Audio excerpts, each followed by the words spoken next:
Good evening. മാറ്റിനി വെബിനാറിലേക്ക് എല്ലാവർക്കും സ്വാഗതം. അതുപോലെ ചൊവ്വാഴ്ചകൾ നമ്മൾ സ്റ്റോറി തെറാപ്പിയാണ്. ഇന്ന് കവിതയിലൂടെ നമ്മൾ സ്റ്റോറികൾ കണ്ടെത്താൻ പോവുകയാണ്. ഓരോ കവിത ജനിക്കുമ്പോഴും അതിന്റെ പുറകിൽ ഒരു സ്റ്റോറി ഉണ്ട്. അപ്പൊ ആ സ്റ്റോറി കേട്ടുകൊണ്ട് മനസ്സിലാക്കാൻ പറ്റുന്നില്ലെങ്കിൽ തീർച്ചയായിട്ടും എഴുതിയ ആളിൽ നിന്ന് നമുക്ക് കൃത്യമായിട്ട് ആ സ്റ്റോറി മനസ്സിലാക്കാം. സോ ഇന്ന് നമുക്ക് വേണ്ടി കവിത, സ്വന്തം കവിത മെഴുകുതിരികൾ, അതിലെ ചില ഭാഗങ്ങൾ, ഏകദേശം 50ഓളം കവിതകൾ ചേർത്തൊരുക്കിയ മെഴുകുതിരികൾ എന്ന് പറയുന്ന കവിതാ സമാഹാരത്തിന്റെ ഓഥറാണ് അനിരുദ്ധ ബാലൻ. അനിരുദ്ധ തന്നെയാണ് ഇന്നത്തെ സെഷൻ മുന്നോട്ട് കൊണ്ടുപോകുന്നത്. നിങ്ങൾ എല്ലാവരെയും പ്രോഗ്രാമിലേക്ക് ക്ഷണിക്കുന്നു. അതോടൊപ്പം നമ്മുടെ പ്രിയപ്പെട്ട ഓഥർ അനിരുദ്ധയും. Aniruddha, you are welcome. Thank you Sabu sir. എല്ലാവർക്കും നമസ്കാരം. സന്തോഷഭരിതമായ ഒരു സായാഹ്നം ഏവർക്കും ആശംസിക്കുന്നു. മോഹൻദാസ് സാറ് ജനനം എന്ന കഥ വായിച്ചപ്പോ, ശിവരാജ് സാറ് രാധാ സമേത കൃഷ്ണ എന്ന കഥ വായിച്ചപ്പോ എന്റെ മനസ്സിലുണ്ടായിരുന്ന ഒരു ആഗ്രഹമാണ്, എന്റെ കവിതകൾ ഒരു ദിവസം ഈ പ്ലാറ്റ്ഫോമിൽ ചർച്ച ചെയ്യാൻ സാധിക്കുമോ എന്നുള്ളത്. അപ്പൊ ആ കാര്യം ഞാൻ സാബു സാറിന്റെ അടുത്ത് പറഞ്ഞപ്പോ അദ്ദേഹം മറ്റ് തടസ്സങ്ങളൊന്നും കൂടാതെ നമുക്ക് ചെയ്യാം, തൊട്ടടുത്ത ദിവസം തന്നെ ചെയ്യാം എന്നുള്ള ഒരു ഉറപ്പ് തന്നു. അങ്ങനെയാണ് ഇന്നത്തെ ഒരു ദിവസം എന്റെ കവിതകൾ ഇവിടെ ചർച്ച ചെയ്യാൻ വേണ്ടി പോകുന്നത്. അതിനൊരു അവസരം ഒരുക്കി തന്ന സാബു സാറിന് ആദ്യമായി ഹൃദയത്തിന്റെ ഭാഷയിൽ നന്ദി പറയുകയാണ്. അതേപോലെ ഇന്നിവിടെ എന്നെ കേൾക്കാനായി എത്തിച്ചേർന്നിരിക്കുന്ന നിങ്ങൾ എല്ലാവരെയും ഈ സെഷനിലേക്ക് സ്നേഹത്തോടെ സ്വാഗതം ചെയ്യുന്നു. നിങ്ങൾക്ക് ഏവർക്കും എന്റെ നന്ദി രേഖപ്പെടുത്തുന്നു. അപ്പോ ഈ സെഷൻ പൂർണ്ണമായിട്ടും ഒരു ഇന്ററാക്റ്റീവ് സെഷനാണ്. ഇവിടെ കവിതകൾ വായിച്ചതിന് ശേഷം ആ കവിതകൾക്ക് നിങ്ങളുടെ പൂർണ്ണമായിട്ടുള്ള ചിന്തകൾ എന്തൊക്കെയാണെന്നുള്ളൊരു ഇന്ററാക്റ്റീവ് മോഡിലാണ് ഈ സെഷൻ ഡിസൈൻ ചെയ്തിരിക്കുന്നത്. അപ്പൊ പറ്റുന്നവരൊക്കെ വീഡിയോ ഓൺ ചെയ്യണമെന്നും ഈ ഇന്ററാക്റ്റീവ് സെഷനിൽ പങ്കെടുക്കണമെന്നും, വീഡിയോ ഓൺ ചെയ്യാത്തവരാണെങ്കിലും അൺമ്യൂട്ട് ചെയ്തിട്ട് ഈ സെഷനിൽ പൂർണ്ണമായും ആക്റ്റീവായിട്ട് പങ്കുചേരണമെന്നും ആദ്യമായി അഭ്യർത്ഥിക്കുകയാണ്. അപ്പോ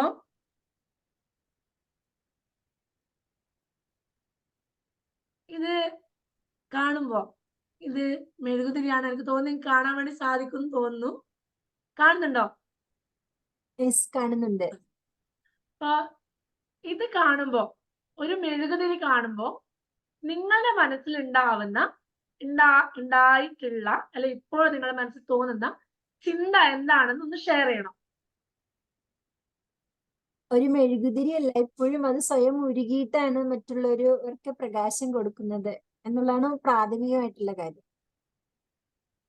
ഓക്കെ, മറ്റാരെങ്കിലും? ഇരുട്ടിനെ അകറ്റി പ്രകാശത്തിന്റെ വഴി ഒരുക്കുന്ന ഏറ്റവും സിമ്പിൾ ആയിട്ടുള്ള ഒരു ഇവന്റ്.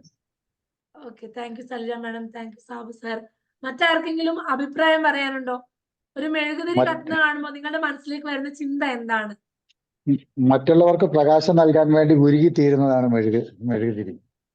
അതെ, താങ്ക് യു ടോമി സാർ. മറ്റാരെങ്കിലും?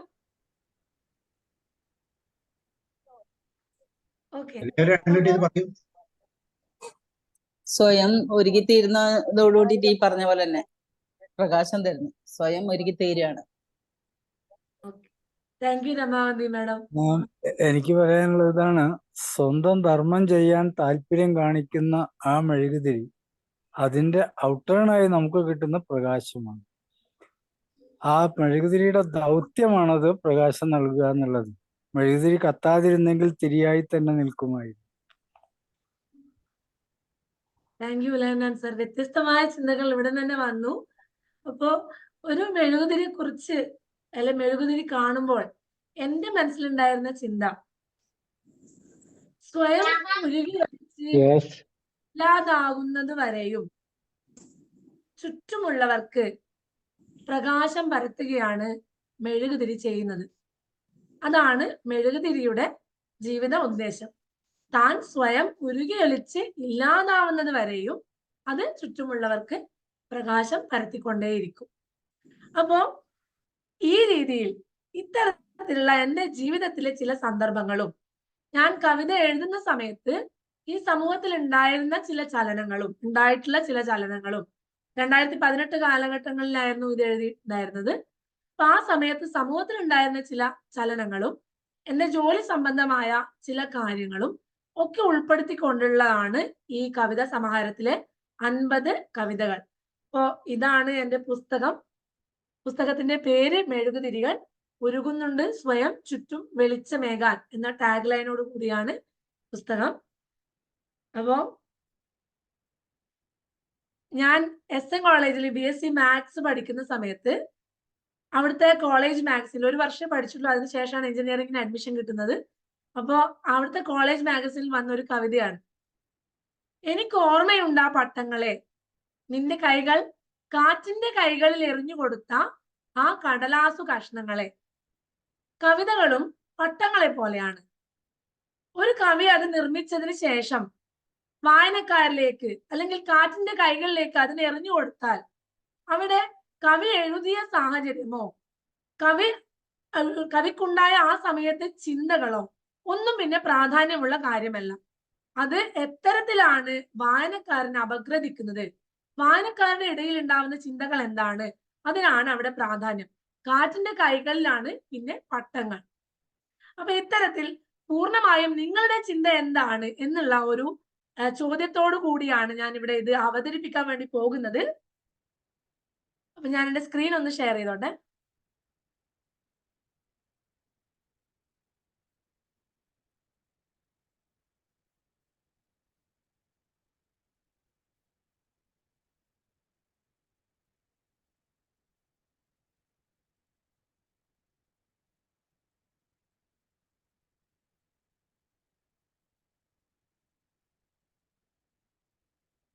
എല്ലാവർക്കും ഒരിക്കൽ കൂടി എന്റെ സെഷനിലേക്ക് സ്വാഗതം. മെഴുകുതിരികൾ, ഇത് എന്റെ ചെറിയ ഡിസ്ക്രിപ്ഷൻ ആണ്. അപ്പൊ അതിനെ കുറിച്ച് ഏകദേശം എല്ലാവർക്കും ഒരു ഐഡിയ ഉണ്ടാവുമെന്ന് ഞാൻ വിചാരിക്കുന്നു. ഇത് ഞാൻ പബ്ലിഷ് ചെയ്തിട്ടുള്ള 3 പുസ്തകങ്ങളാണ്. ഇതിലെ ആദ്യത്തെ 2 പുസ്തകങ്ങൾ സെൽഫ് പബ്ലിഷ്ഡ് ബുക്സ് ആണ്. ഒന്നാമത്തെ പുസ്തകം ഫ്ലാംബോയാൻസ് എന്ന് പറയുന്നത് ഇംഗ്ലീഷ് കവിതകളുടെ പുസ്തകമാണ്. അത് ആമസോൺ കിൻഡിൽ എഡിഷൻ ആയിട്ടാണ് പബ്ലിഷ് ചെയ്തിരിക്കുന്നത്. രണ്ടാമത്തെ പുസ്തകം അത് യുവർ കോട്ട് എന്ന് പറയുന്ന പ്ലാറ്റ്ഫോമിൽ അത് മലയാളം കവിതകളുടെ പുസ്തകമാണ്. അതും സെൽഫ് പബ്ലിഷ്ഡ് ബുക്കാണ്. ആദ്യമായി എക്സ്റ്റേണൽ പബ്ലിഷേഴ്സ് മാനുസ്ക്രിപ്റ്റ് ആക്സെപ്റ്റ് ചെയ്ത് പബ്ലിഷ് ചെയ്യുന്ന പുസ്തകമാണ് മെഴുകുതിരികൾ. പ്രഭാത് ബുക്ക് ഹൗസ് ആണ് ആ പുസ്തകം പ്രസിദ്ധീകരിച്ചിരിക്കുന്നത്. ഇതാണ് അതിന്റെ കവർ പേജ്. ഈ പുസ്തകത്തിന് അവതാരിക കുറിപ്പ് എഴുതിയിരിക്കുന്നത് പ്രശസ്ത കവി സച്ചിദാനന്ദനാണ്. അദ്ദേഹത്തിന്റെ അവതാരിക കുറിപ്പ് ഇപ്രകാരമാണ്: അനുവിന്ദയുടെ കവിതകൾക്ക് ലഘു കഥകളുടെ ആഖ്യാന സ്വഭാവമാണുള്ളത്. അവയുടെ ജീവൻ ഐറണി അഥവാ വിരുദ്ധോക്തിയാണ്. കൂർത്ത നർമ്മത്തിലൂടെ അവ അനുവാചകന്റെ കാഴ്ച തിരിച്ചിടുന്നു. അങ്ങനെ ലോകത്തെ പുതുതായി കാണാൻ ശീലിപ്പിക്കുന്നു. ഐറണി എന്നുകൊണ്ട് ഉദ്ദേശിക്കുന്നത് contradiction between appearance and reality എന്നുള്ളതാണ്. അപ്പോ എന്റെ കവിതകൾ വായിച്ച് അദ്ദേഹത്തിന് ഉണ്ടായ ചിന്തയാണ് ഇത്. എനിക്ക് അദ്ദേഹവുമായി നേരിട്ട് ഒരു പരിചയവുമില്ല. ഞാൻ ഇന്റർനെറ്റിൽ നിന്നും അദ്ദേഹത്തിന്റെ ഇമെയിൽ ID പരതി പിടിച്ചെടുത്ത് അദ്ദേഹത്തിന് ഒരു മെയിൽ അയക്കുകയും ഇത്തരം കവിതകൾക്ക് വേണ്ടി ഒരു അവതാരിക എഴുതണമെന്ന് പറയുകയും അദ്ദേഹം കവിതകൾ അയക്കൂ, ഞാൻ അതിൽ കാമുണ്ടെങ്കിൽ ഒരു കുറിപ്പ് എഴുതി തരാം എന്ന് മാത്രം മറുപടി അയക്കുകയും ചെയ്തു. അപ്പൊ അങ്ങനെ അദ്ദേഹത്തിന് കവിതകൾ അയച്ചു കൊടുക്കുകയും അതിന്റെ മറുപടിയായി അദ്ദേഹം ഇത്തരത്തിലൊരു അവതാരിക കുറിപ്പ് എഴുതി തരികയും ചെയ്തു. ഈ ഒരു കുറിപ്പോട് കൂടിയാണ് പുസ്തകം പബ്ലിഷ് ചെയ്തത്. അപ്പൊ ഈ പുസ്തകം റിയാലിറ്റി, എൻ്റെ ഒരു സ്വപ്നമായിരുന്നു ഒരു പുസ്തകം എക്സ്റ്റേണൽ പബ്ലിഷേഴ്സ് വഴി പബ്ലിഷ് ചെയ്യണം എന്നുള്ളത്. അപ്പോ ഈ ഒരു പുസ്തകം റിയാലിറ്റി ആവാൻ വേണ്ടി സഹായിച്ച 6 വ്യക്തിത്വങ്ങളാണ് ഞാനിവിടെ പരിചയപ്പെടുത്താൻ വേണ്ടി പോകുന്നത്. അതിൽ ഒന്നാമത്തത് എൻ്റെ ഭർത്താവ് തന്നെയാണ്. എനിക്ക് ഇങ്ങനെ ഒരു ആഗ്രഹം ഉണ്ടെന്ന് പറഞ്ഞപ്പോൾ ആദ്യം മുതലേ തന്നെ അത് നമുക്ക് ശരിയാക്കി എടുക്കാം, ചെയ്യാം എന്ന് പറഞ്ഞ് എൻ്റെ കൂടെ നിന്ന് സപ്പോർട്ട് ചെയ്ത് ഇതിന്റെ ഓരോരോ പ്രോസസ്സിലും, അത് അതിന്റെ ഫിനാൻഷ്യൽ കാര്യങ്ങളാണെങ്കിലും അല്ലെങ്കിൽ അതിന്റെ പ്രൂഫ് റീഡിങ് സമയത്താണെങ്കിലും കവിത എഴുതുന്ന സമയത്താണെങ്കിലും എനിക്ക് സമയം തന്നുകൊണ്ട് എല്ലാ രീതിയിലും എന്നെ സപ്പോർട്ട് ചെയ്ത എൻ്റെ ഭർത്താവിനോട് ആദ്യമായി നന്ദി പറയാണ്. ബിജേഷ് എന്നാണ് അദ്ദേഹത്തിന്റെ പേര്. അദ്ദേഹം TCS സോഫ്റ്റ്വെയർ എഞ്ചിനീയറായി വർക്ക് ചെയ്യാണ്. രണ്ടാമത്തെ വ്യക്തി S. ഹനീഫ റാവുത്തർ ആണ്. അദ്ദേഹം പ്രഭാത് ബുക്ക് ഹൗസിന്റെ ജനറൽ മാനേജർ ആണ്. അദ്ദേഹത്തിനെയാണ് ഞാൻ പ്രഭാത് ബുക്ക് ഹൗസിൽ ആദ്യമായി കോൺടാക്ട് ചെയ്യുന്നത്. അദ്ദേഹവും ഇതിന്റെ പൂർണ്ണമായിട്ടുള്ള എല്ലാ സഹായ സഹകരണങ്ങളും പബ്ലിഷിംഗ് സമയത്ത് എല്ലാ വിധത്തിലുള്ള സഹായ സഹകരണങ്ങളും അദ്ദേഹത്തിന്റെ ഭാഗത്തു നിന്നും ഉണ്ടായിട്ടുണ്ടായിരുന്നു. അതേപോലെ തന്നെ അവതാരിക എഴുതി തന്ന പ്രശസ്ത കവി കെ സച്ചിദാനന്ദനും ഈ അവസരത്തിൽ വളരെ സ്നേഹത്തിന്റെ ഭാഷയിൽ അദ്ദേഹത്തിനോടും നന്ദി പറയുകയാണ്. എന്നെ പോലെ ഒരു തുടക്കക്കാരിക്ക് മറ്റൊരു മടിയും കാണിക്കാതെ ആ ഒരു എന്നിലൊരു വിശ്വാസം അർപ്പിച്ചുകൊണ്ടാണ് അദ്ദേഹം അങ്ങനെ ഒരു 4 വരി കുറിപ്പാണെങ്കിലും അദ്ദേഹം എഴുതി തന്നത്. അതിൽ ഞാൻ ഒരുപാട് കൃതജ്ഞതയുള്ള വ്യക്തിയാണ് എന്ന് ഈ അവസരത്തിൽ അറിയിക്കുകയാണ്. പിന്നെ ഇത്തരത്തിലൊരു മേഖലയിലേക്ക് എനിക്ക് മുൻപരിചയം ഒന്നുമില്ല. അപ്പൊ ഇത്തരത്തിലൊരു മേഖലയിലേക്ക് എന്നെ കൈപിടിച്ച് നടത്തിയത് ഈ 3 വ്യക്തികളാണ്. ഈ 3 പേരും എന്റെ സുഹൃത്തുക്കളാണ്. അതിൽ ആദ്യമുള്ളത് മാധവനുണ്ണി സാറാണ്. അദ്ദേഹം മൈക്രോ ലാബ്സിൽ നിന്ന് റിട്ടയർഡ് ആയ സാറാണ്. സോണൽ മാനേജർ ആയിട്ടാണ് അദ്ദേഹം റിട്ടയർ ആവുന്നത്. അദ്ദേഹത്തിന്റെ ഭാര്യ Usha Madhavanunni Indian Overseas Bank Thrippunithura ശാഖയിൽ എന്റെ മാനേജർ ആയിരുന്നു. മാഡം ഇപ്പൊ റിട്ടയർഡ് ആയി. അപ്പൊ മാഡത്തിലൂടെയാണ് സാറിനെ പരിചയപ്പെടുന്നത്. സാറാണ് ആദ്യമായി ഇത്തരത്തിൽ കവിത പബ്ലിഷ് ചെയ്യാൻ വേണ്ടി സാധിക്കും, ഇത്തരത്തിൽ നമുക്ക് പബ്ലിഷേഴ്സിനെ കോണ്ടാക്ട് ചെയ്യാം എന്നുള്ള ഒരു ചിന്ത എന്നിലേക്ക് കൊണ്ടുവന്നു തന്നത്. അപ്പോ നമ്മുടെ ഹൃദയത്തോട് ഏറ്റവും അടുത്ത് നിൽക്കുന്ന 2 വ്യക്തികളാണ്. നമ്മുടെ ജീവിതത്തിലെ എല്ലാ ഉയർച്ചയിലും ഒരു ചെറിയ കൈസ്പർശം അവരുടെ ഭാഗത്ത് നിന്ന് ഉണ്ടായിട്ടുണ്ട്. അവരെയും ഈ വളരെ നന്ദിയോടുകൂടി ഓർക്കുകയാണ്. അടുത്ത 2 വ്യക്തികൾ മീഡിയ പേഴ്സൺസ് ആണ്. ഒന്നാമത്തെ വ്യക്തി സോയേഷ് ആണ്. സോയേഷിന്റെ സുഹൃത്താണ്. അദ്ദേഹം ഹിന്ദുവിൽ വർക്ക് ചെയ്യാണ്. അസിസ്റ്റന്റ് എഡിറ്റർ ആണ് ഹിന്ദു കൊച്ചി റീജിയണിൽ. അതേപോലെ അടുത്ത വ്യക്തി റോഷൻ ആണ്. റോഷൻ മാതൃഭൂമിയിലെ ചീഫ് സബ് എഡിറ്റർ ആണ് ബിസിനസ് ന്യൂസിൽ. അപ്പോ സോയേഷ് ആണ് എനിക്ക് പ്രഭാത് ബുക്ക് ഹൗസിലേക്കുള്ള വഴി തെളിച്ചു തരുന്നത്. റോഷനും മറ്റ് പബ്ലിഷേഴ്സുമായി കോണ്ടാക്ട് ചെയ്യാനുള്ള നിരവധി കോണ്ടാക്റ്റുകൾ തരികയും ഇങ്ങനെ പബ്ലിഷിങ്ങിന്റെ വിവിധ മേഖലകളെ കുറിച്ച് കൃത്യമായ ഒരു ധാരണ ഉണ്ടാക്കി തരികയും ചെയ്തിട്ടുണ്ടായിരുന്നു. അപ്പോ ഇവരെ എല്ലാം നന്ദിയോടുകൂടി ഓർത്തുകൊണ്ട് എന്റെ കവിതകളിലേക്ക് കടക്കുകയാണ്. ആദ്യത്തെ കവിത ദേഹി. ഇത് ഞാൻ എന്റെ മുന്നേയുള്ള സെഷൻ കണ്ടവർക്ക് ഈ ഒരു കവിത പരിചയമുള്ള കവിതയായിരിക്കും. കവിത ഇപ്രകാരമാണ്. നിന്നു ദേഹിയെ ചെറുതും വലുതുമായ 2 കഷ്ണങ്ങളാക്കി. ചെറുതിനെ ദേഹത്തോട് ചേർത്ത് വെച്ച് ഡബിൾ സൈഡ് സ്റ്റിക്കർ കൊണ്ട് ഒട്ടിച്ചു നടക്കാൻ വിട്ടു.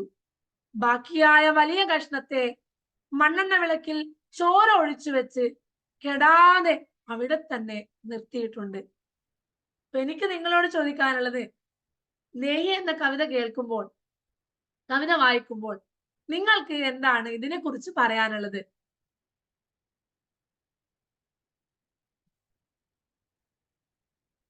ഒന്നുകൂടി വായിക്കാമോ?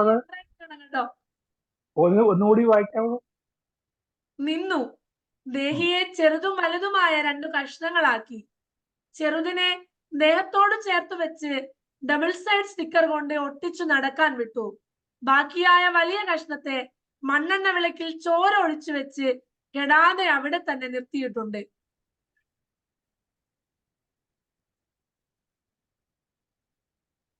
ആർക്കും ഒന്നും പറയാൻ പറയുന്നത് നമ്മുടെ സാധാരണ പറയാനല്ലേ പിക്സാൻ ദേഹി എന്നൊക്കെ പറയുന്ന ആ ദേഹി തന്നെയാണ് ഉദ്ദേശിക്കുന്നത്?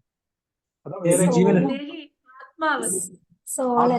ദേഹിയാണ് സാർ. ദേഹി ദേഹി സോൾ. ദേഹം ദേഹി വളരെ ഫിലോസഫിക്കൽ ആയിട്ടുള്ള ഒരു കവിതയാണ്. വളരെയധികം അർത്ഥവത്വമാണ്. ഓക്കെ, മറ്റാർക്കെങ്കിലും എന്തെങ്കിലും പറയാനുണ്ടോ?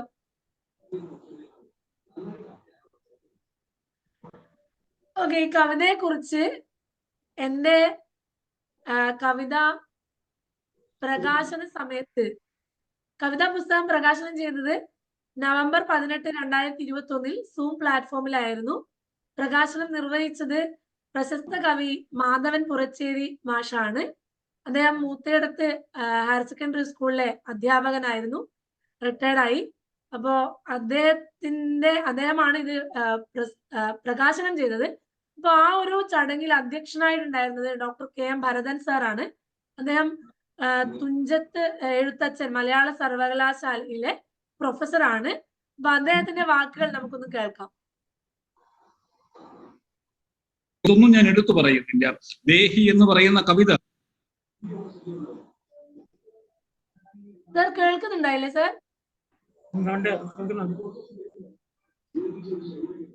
ഇതൊന്നും ഞാൻ എടുത്തു പറയുന്നില്ല. ദേഹി എന്ന് പറയുന്ന കവിത അത് വളരെ പല തരത്തിൽ നമുക്ക് വായിക്കാൻ സാധിക്കുന്ന ഒരു കവിതയാണ്. നിന്നു ദേഹിയെ ചെറുതും വലുതുമായ 2 കഷ്ണങ്ങളാക്കി ചെറുതിനെ ദേഹത്തോട് ചേർത്തുവെച്ച് ഡബിൾ സൈഡ് സ്റ്റിക്കർ കൊണ്ട് ഒട്ടിച്ച് നടക്കാൻ വിട്ടു. ബാക്കിയായ വലിയ കഷ്ണത്തെ മണ്ണെണ്ണ വിളക്കിൽ ചോര ഒഴിച്ചു വെച്ച് കെടാതെ അവിടെ തന്നെ നിർത്തിയിട്ടുണ്ട് എന്ന് പറയുന്ന ഒരു കവിതയുണ്ട്. ദേഹി, ദേഹം, ദേഹി എന്ന് പറയുന്നത് എന്താണ് എന്ന് നമുക്കറിയാം. ദേഹം, ദേഹി, ദേഹം ഈ കാണുന്ന ദേഹം തന്നെയാണ്. പക്ഷെ ഈ കാണുന്ന ദേഹത്തെ മനുഷ്യനാക്കി മാറ്റി തീർക്കുന്നതും എറ്റേണൽ എന്നൊക്കെ നമ്മൾ പറയുന്നത്, അനശ്വരമായി നമ്മളിൽ കുടികൊള്ളുന്നതും ദേഹിയാണ്.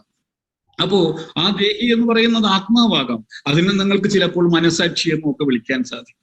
നമ്മുടെ ഈ കാലത്തിന്റെ ഒരു സ്വഭാവം അങ്ങനെ അനശ്വരമായിട്ടുള്ള ഒന്ന് ഇല്ലാത്ത, അതിന് നമുക്ക് അറിയാൻ സാധിക്കാത്ത, മനുഷ്യനെ മനുഷ്യനാക്കി തീർക്കുന്ന ആ അനശ്വരതയെ നമുക്ക് കാണാൻ സാധിക്കാത്ത, അതിനെ മറന്നു പോകുന്ന, അത് രണ്ടാന്തരമായി പോകുന്ന ഒരു കാലത്തുകൂടലൂടെയാണ് നാം കടന്നു പോകുന്നത്. അങ്ങനെയുള്ള ഒരു കാലത്ത് ഇല്ലേ ആണ് ഈ കവിത ഞാൻ ഈ മനസ്സാക്ഷി ഈ ദേഹിയെ 2ആയി മുറിച്ചിട്ട് ചെറുതിനെ ദേഹത്തോട് ഒട്ടിച്ചു വെച്ചു എന്നും വലുതിനെ മണ്ണെണ്ണ വിളക്കിൽ ചോര ഒഴിച്ചു വെച്ചിട്ട് കെടാതെ അവിടെ തന്നെ നിർത്തിയിട്ടുണ്ട് എന്നും പറയുമ്പോൾ ലോകത്തിന് മുഴുവൻ വേണ്ടി കത്തിക്കൊണ്ടിരിക്കുന്ന ഒരു ആത്മാവിനെ മനുഷ്യന്മാരുടെ ആത്മാവെന്നോ അല്ലെങ്കിൽ മനസാക്ഷി എന്നോ ഒക്കെ പറയുന്നത് ഇങ്ങനെ ചുരുങ്ങി ചെറുതായി പോവുകയും, എന്നാൽ എവിടെയോ ഒരാൾ ലോകത്തിന് മുഴുവനുമായി തന്റെ മനസാക്ഷിയെ എരിച്ച് തന്റെ ജീവനെ ഈ പ്രാണനെ എരിച്ച് വെളിച്ചം പകരുകയും ചെയ്യുന്നതിന്റെ ഒരു കാഴ്ച ദേഹി എന്ന് പറയുന്ന ആ കവിതയിൽ ഉണ്ട്. അദ്ദേഹം ഇതിനെ പറ്റി ചിന്തിച്ചത്. നിങ്ങൾക്ക് ആർക്കെങ്കിലും നിങ്ങളുടെ എന്തെങ്കിലും ചിന്ത ഷെയർ ചെയ്യാനുണ്ടോ കവിതയെ പറ്റിയിട്ടുള്ള? മാഡം, ഈ കവിത വളരെ ക്ലിഷ്ടമായിട്ടുള്ള ഒരു തുടക്കമാണത്.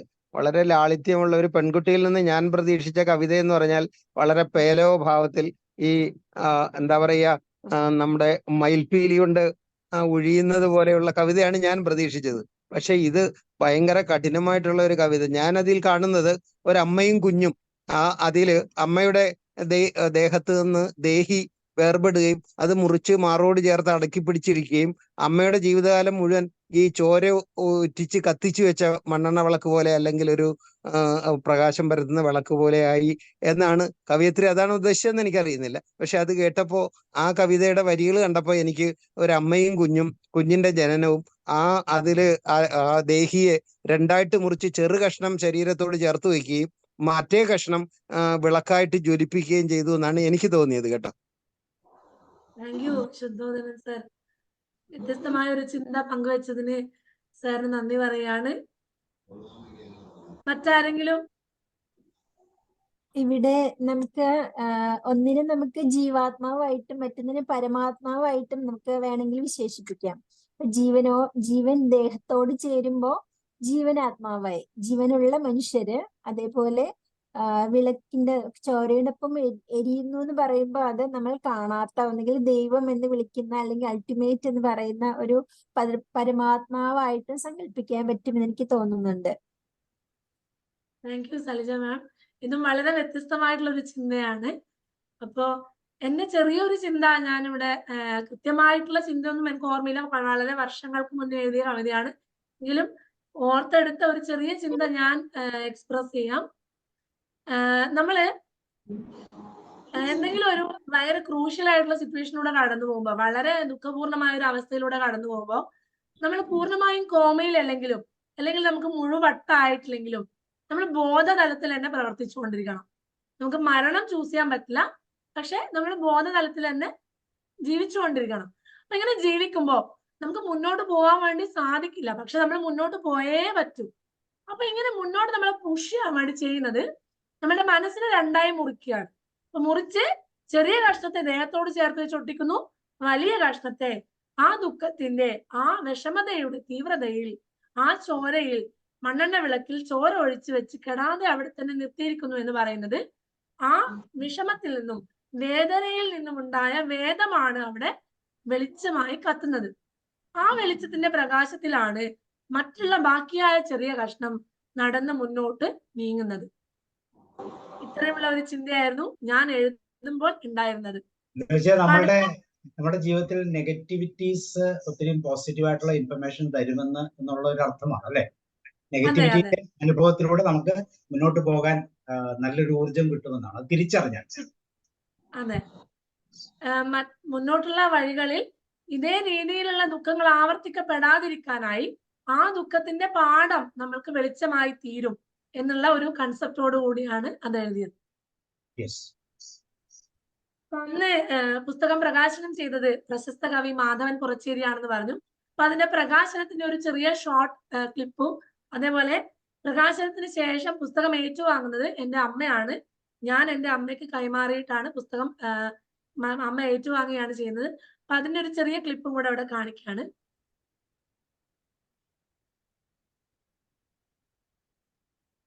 മാത്രമല്ല ഞാൻ പറയുന്നത്, ഒരിക്കലും സ്വസ്ഥതയില്ലാത്ത ഒരു ലോകമാണ്, സ്വസ്ഥതയില്ലാത്തൊരു മനസ്സാണ് ഒരു കവി കൊണ്ടു നടക്കുന്നത്. അങ്ങനെ കൊണ്ടു നടക്കാനും നല്ല കവിതകളെ കൂടുതൽ ഇനി വരാനിരിക്കുന്ന കവിതകളിലാണ് ഞാൻ എൻ്റെ പ്രതീക്ഷ വെച്ച് പുലർത്തുന്നത്. മെഴുകുതിരികൾ ഒരിക്കലും, ആ മെഴുകുതിരിയുടെ ജീവിതം എന്ന് പറയുന്നത് തന്നെ ഉരുകി വെളിച്ച് മറ്റുള്ളവർക്കായി സ്വയം കത്തിയെരിയുന്ന സുസ്നേഹമൂർത്തി എന്നൊക്കെ ONV ഒരു സൂര്യഗീതത്തിൽ പറയുന്നുണ്ട്.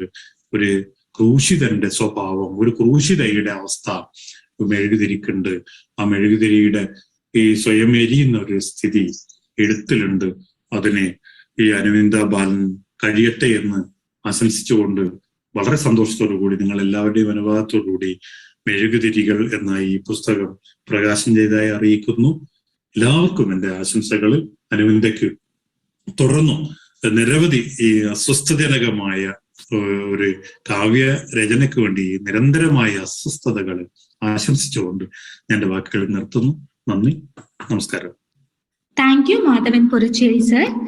അടുത്തതായി പുസ്തകം ഏറ്റുവാങ്ങുന്ന ചടങ്ങാണ്. അതിനായി കവിതകളുടെ രചയിതാവായ അനുവന്തിയിൽ നിന്നും അനുവന്തിയുടെ അമ്മ ശ്രീമതി കമല എ പുസ്തകം ഏറ്റുവാങ്ങുന്നു.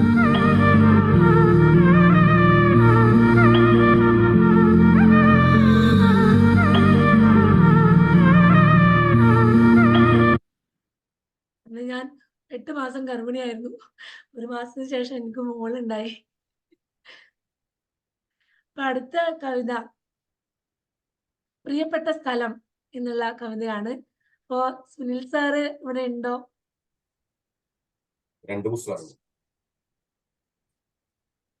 സുനിൽ സാർ ജോയിൻ ചെയ്തിട്ടുണ്ടോ? സുനിൽ സാറിനെ കണ്ടില്ല. ആ സുനിൽ സാർ പറയൂ, വായിക്കാമോ?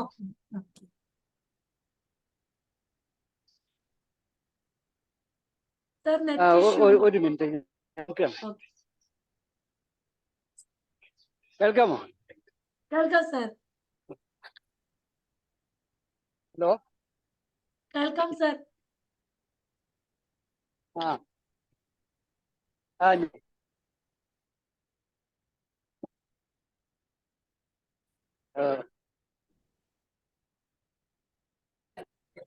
മാഡം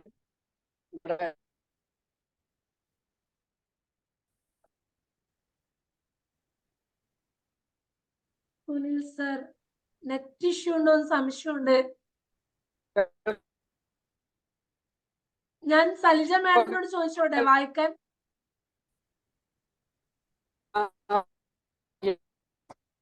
സാറിന്റെ വോയിസ് ബ്രേക്ക് ആയി പോകുന്നു സാർ, അതുകൊണ്ടാണ്.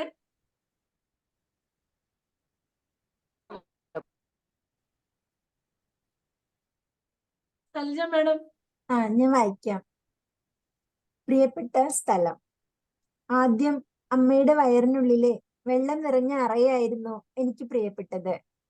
പിന്നെ മുലയൂറ്റി കുടിക്കാനായി തല ചായ്ക്കുന്ന ആ മടിത്തട്ട്.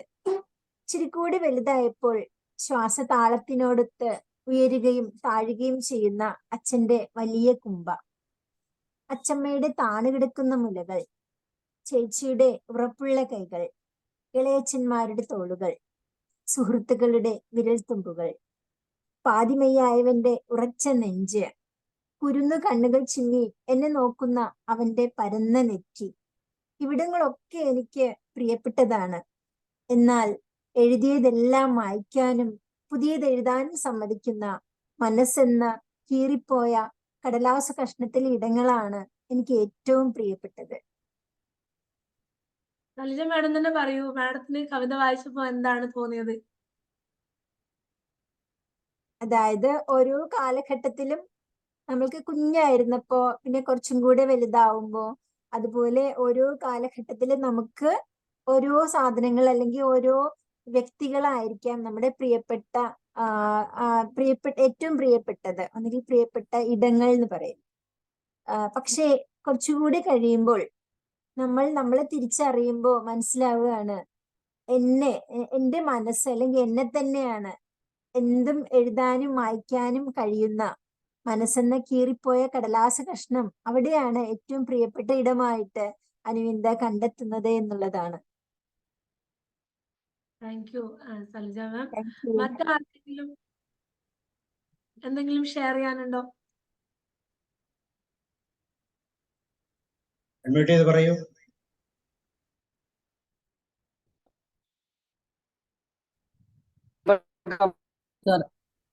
സാറേ പറയൂ രമാവതി. മാം, ഇതിലിപ്പം ആദ്യം ഓരോ ഇപ്പം പറഞ്ഞ പോലെ തന്നെ സന്ദർഭത്തിനനുസരിച്ച് നമ്മൾ വളരും തോറുമാണ് നമ്മുടെ ഈ പറഞ്ഞ കാര്യങ്ങളൊക്കെ നമ്മൾ ചെയ്യുന്നുണ്ട്. അതായത് ഇതിൽ പറയുന്നത് ഞാൻ ആവർത്തിക്കുന്നില്ല.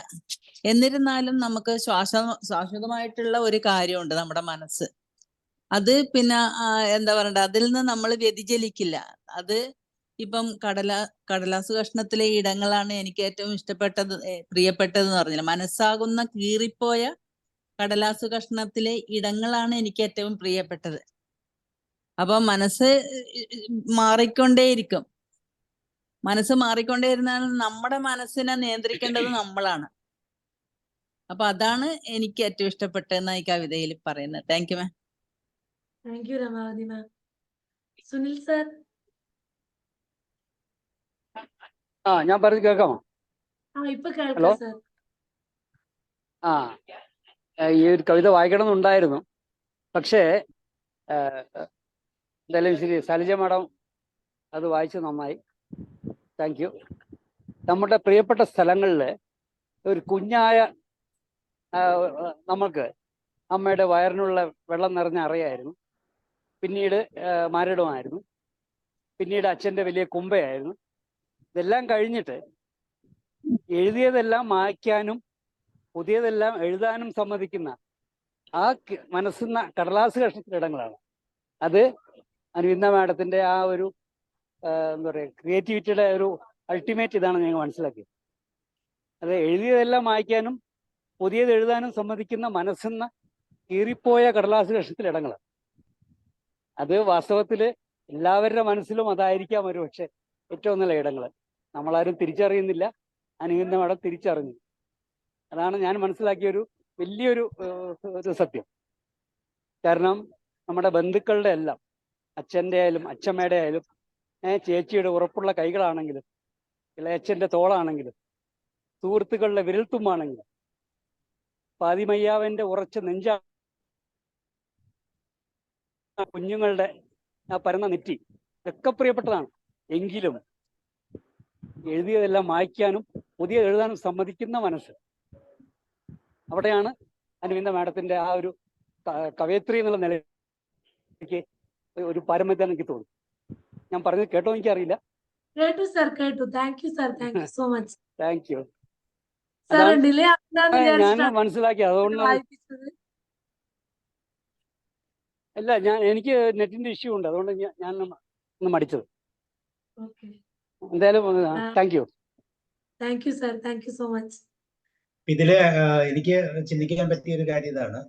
നമുക്ക് നമ്മുടെ മുൻകാല അനുഭവങ്ങളെല്ലാം ഏത് നിമിഷവും എത്ര പ്രാവശ്യം വേണമെങ്കിലും ഒരു ആയാസവുമില്ലാതെ, ഒരു പണം മുടക്കുമില്ലാതെ നമ്മുടെ മനസ്സിലൂടെ അത് ചിത്രീകരിക്കാൻ പറ്റും, വിഷ്വലൈസ് ചെയ്യാൻ പറ്റും.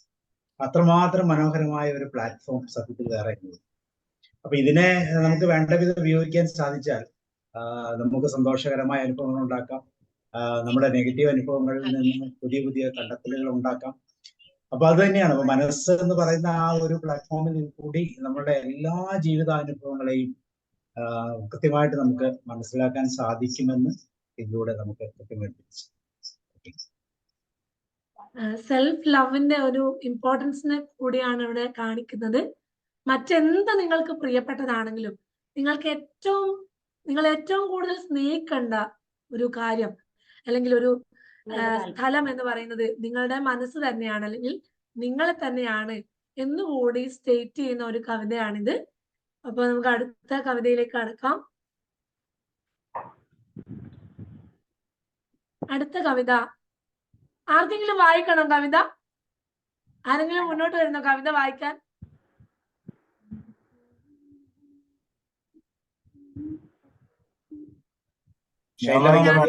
മാഡം. ആ വായിക്കൂ സർ. ശശികുമാർ സർ.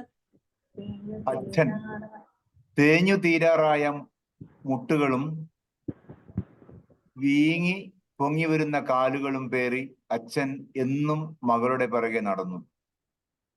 അച്ഛന്റെ നടത്തത്തിന് വേഗത കുറഞ്ഞപ്പോൾ കാലിൽ തറച്ച മുള്ളെടുത്ത് വേദനയോടെ ദൂരെ എറിയുമ്പോഴാണ് പിറകിൽ അച്ഛനില്ലായിരുന്നെങ്കിൽ പിളർന്നു പോകുമായിരുന്ന കാലുകളെ പറ്റി അവൾ ബോധവതിയായത്. ശശികുമാർ സാറിന്റെ കവിത വായിച്ചപ്പോ എന്താണ് മനസ്സിലുണ്ടായ ചിന്ത? തേഞ്ഞു തീരാറായ മുട്ടുകളും വീങ്ങി പൊങ്ങി വരുന്ന കാലുകളും പേറി അച്ഛൻ എന്നും മകളുടെ പിറകെ നടന്നു. അച്ഛന്റെ നടത്തത്തിന് വേഗത കുറഞ്ഞപ്പോൾ കാലിൽ തറച്ച മുള്ളെടുത്ത് വേദനയോടെ ദൂരെ എറിയുമ്പോഴാണ് പിറകിൽ അച്ഛനില്ലായിരുന്നെങ്കിൽ പിളർന്നു പോകുമായിരുന്ന കാലുകളെ പറ്റി അവൾ ബോധവതിയായത്. ഒന്നുകൂടി ആലോചിക്കട്ടെ അരവിന്ദ മാഡം.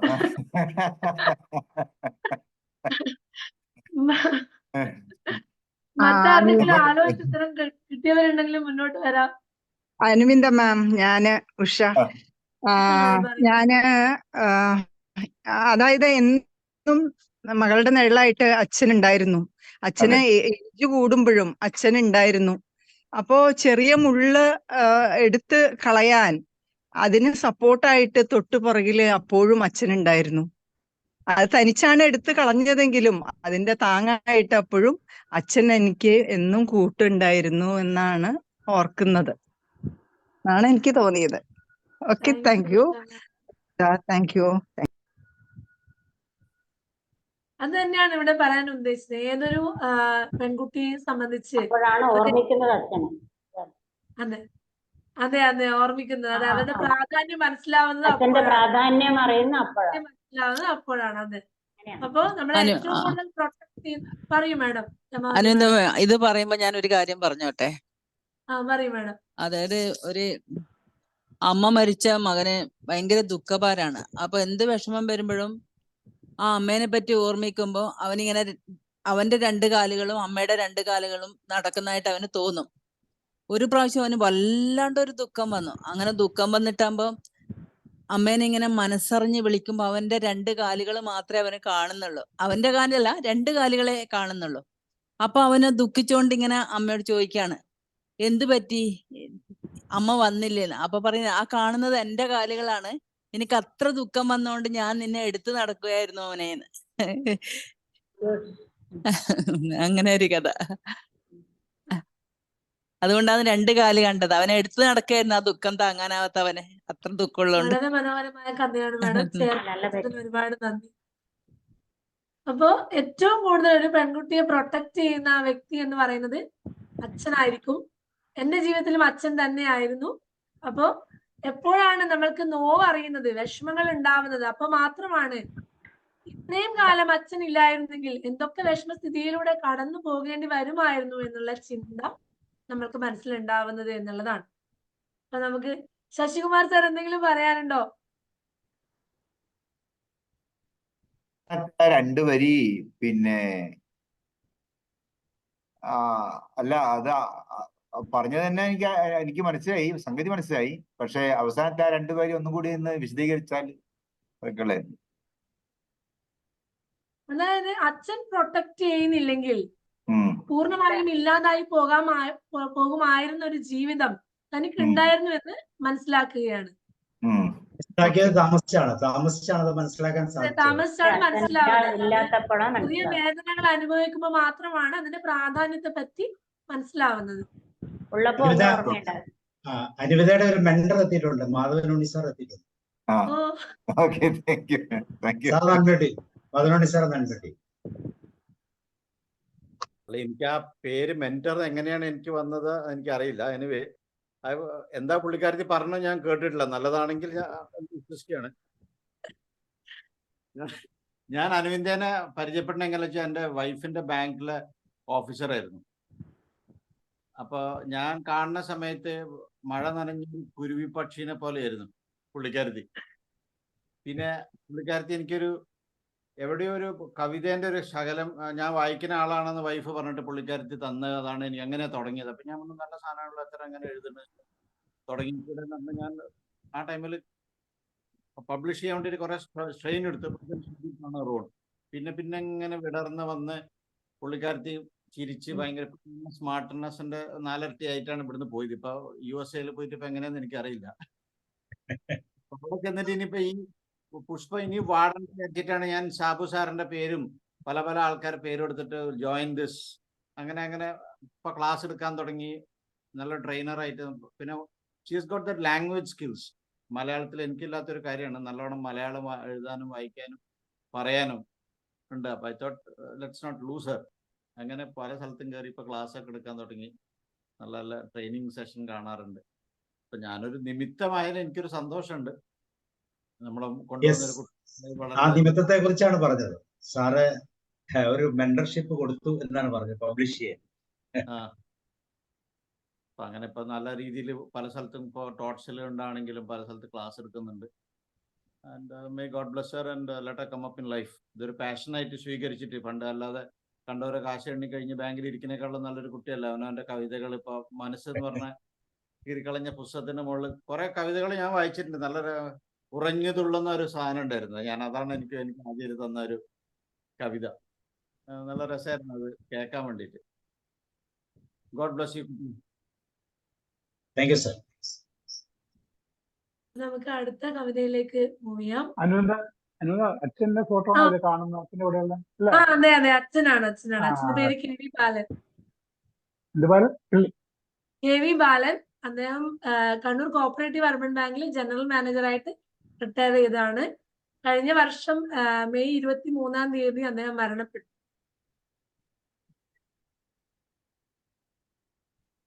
അടുത്ത കവിത നീയും ഞാനും. സലിജ മാഡം. ഓക്കെ. നീയും ഞാനും നിലയ്ക്കാത്ത ഘടികാരത്തിന്റെ സൂചികൾ പോലെ. നീ സെക്കൻഡ് സൂചി പോലെ വേഗത്തിൽ ഓടിക്കൊണ്ടിരുന്നു.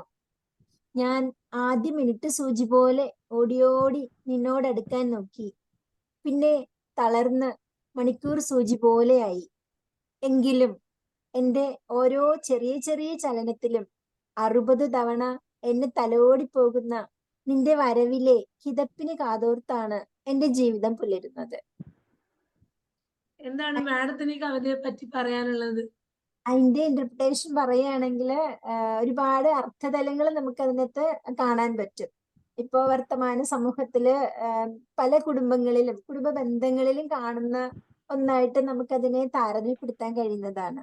അതായത് ഒരേ മേൽക്കൂരയ്ക്ക് താഴെ ജീവിക്കുമ്പോഴും മാനസികമായി പൊരുത്തപ്പെടാനാവാത്ത, അതേസമയം കെട്ടുപാടുകളിൽ നിന്നും പുറത്തു വരാനും കഴിയാതെ ഉഴറുന്ന സങ്കീർണമായ കുടുംബ ബന്ധങ്ങളെ അടയാളപ്പെടുത്തുന്ന ഒരു കവിതയായിട്ട് ഇതിനെ എനിക്ക് നോക്കിക്കാണാൻ കഴിഞ്ഞിട്ടുണ്ട്. അതായത് ക്ലോക്കിലെ സെക്കൻഡ് സൂചിയുടെ ചലനം പോലെ ദ്രുതഗതിയില് ജീവിതയാത്ര ചിട്ടപ്പെടുത്തിക്കൊണ്ടിരിക്കുന്ന സഹയാത്രികനൊപ്പം മിനിറ്റ് സൂചി പോലെയെങ്കിലും ഓടിയെത്താൻ ആദ്യകാലങ്ങളിൽ ശ്രമിക്കുന്ന ജീവിത പങ്കാളി. എന്നാൽ കൂടെയുള്ള ആളെ സ്നേഹിക്കാനോ മനസ്സിലാക്കാനോ ശ്രമിക്കാതെ സ്വന്തം ജീവിതത്തിന്റെ നിറക്കൂട്ടുകളിൽ അഭിരമിക്കുകയാണ് കുടുംബനാഥൻ. ജീവിത സഖാവിനൊപ്പം എത്താനുള്ള പരക്കം പാച്ചിലും പ്രാരാബ്ദവും ഏൽപ്പിക്കുന്ന മാനസികവും ശാരീരികവുമായിട്ടുള്ള ആഘാതം മണിക്കൂർ സൂചിയുടെ താളക്രമത്തിലേക്ക് അവരെ നയിക്കുകയാണ്. അപ്പോഴും നിസ്സഹായതയുടെ കണ്ണീർ ചുഴിയിലകപ്പെട്ട് അയാളുടെ വരവും കാത്തുകൊണ്ട് ജീവിതം തുടരേണ്ട ഒരു ഗതികേടിൽ മുന്നോട്ട് പോയിക്കൊണ്ടേയിരിക്കുന്നു. താങ്ക് യു സലിജ മാം, വളരെ മനോഹരമായി ഇന്റർപ്രറ്റ് ചെയ്തു. ഇത്തരത്തിലൊരു ചിന്ത തന്നെയാണ് ഞാൻ എഴുതുമ്പോഴും എന്റെ മനസ്സിലുണ്ടായിരുന്നത്. മറ്റാർക്കെങ്കിലും ഇതിനെ കുറിച്ച് എന്തെങ്കിലും സംസാരിക്കാനുണ്ടോ? ഹസ്ബൻഡിനെ കുറിച്ച് തന്നെയല്ലേ, ജീവിതത്തെ കുറിച്ച് തന്നെയല്ലേ ഹസ്ബൻഡിനെ കുറിച്ച് എഴുതിയതല്ല. അല്ല അല്ല അല്ല അതോ കുഞ്ഞിന് മോനാണ്? അല്ല, മറ്റ് ഇത്തരത്തിലുള്ള ജീവിതങ്ങൾ കണ്ട് തന്നെ എഴുതിയതാണ്. ഇത്തരത്തിലുള്ള മറ്റു ജീവിതങ്ങൾ കണ്ട് എഴുതിയതാണ്. നമ്മൾ മുന്നോട്ട് പോകുമ്പോൾ നമ്മളെ മുന്നോട്ട് പോകാൻ സഹായിക്കുന്ന ഒത്തിരി പേര് നമ്മുടെ ചുറ്റുമുണ്ട്. അതിൽ ചിലര് വളരെ കൃത്യമായിട്ട് നമ്മളെ സ്വാധീനിക്കുന്നുണ്ട്. ആ സ്വാധീനിക്കുന്നവര് അവരുടെ ആ പേസ് നമ്മൾ ഉൾക്കൊള്ളാൻ ശ്രമിക്കുകയാണ്. പലപ്പോഴും നമുക്ക് എത്താൻ പറ്റുന്നില്ലെങ്കിലും ചില സമയങ്ങളിൽ ഉറക്കം കെടുത്തൽ പോലെ ചിലപ്പോൾ നമ്മൾ അവരെ കണ്ട് വീണ്ടും ഉയർത്തെഴുന്നേറ്റ് ഓടിപ്പോകുന്നത് നമുക്ക് കാണാൻ സാധിക്കും. Thank you Sabu sir. അത് വളരെ വ്യത്യസ്തമായ മറ്റൊരു ചിന്തയായി. ഇത്തരത്തിലാണ് ഓരോ ആളും കവിത വായിക്കുമ്പോൾ അത് വ്യത്യസ്തമായ രീതിയിലാണ് അതിന്റെ ഇന്റർപ്രിട്ടേഷൻ വരുന്നത്. പക്ഷെ കവി എഴുതിയ സാഹചര്യം പലപ്പോഴും നിഗൂഢമായി തന്നെ ഇരിക്കും എന്നുള്ളതാണ് എനിക്ക് പറയാനുള്ളത്. കവി എന്താണ് ഉദ്ദേശിച്ചത് കൂടി പറയും. കവിയുടെ ഉദ്ദേശം ഒരു ഇത്തരത്തിൽ തന്നെയായിരുന്നു. അതായത് തന്റെ സഹയാത്രികൻ ജീവിതത്തിൽ പല ലക്ഷ്യങ്ങളിലേക്ക് ഓടിക്കൊണ്ടേയിരിക്കുകയാണ്.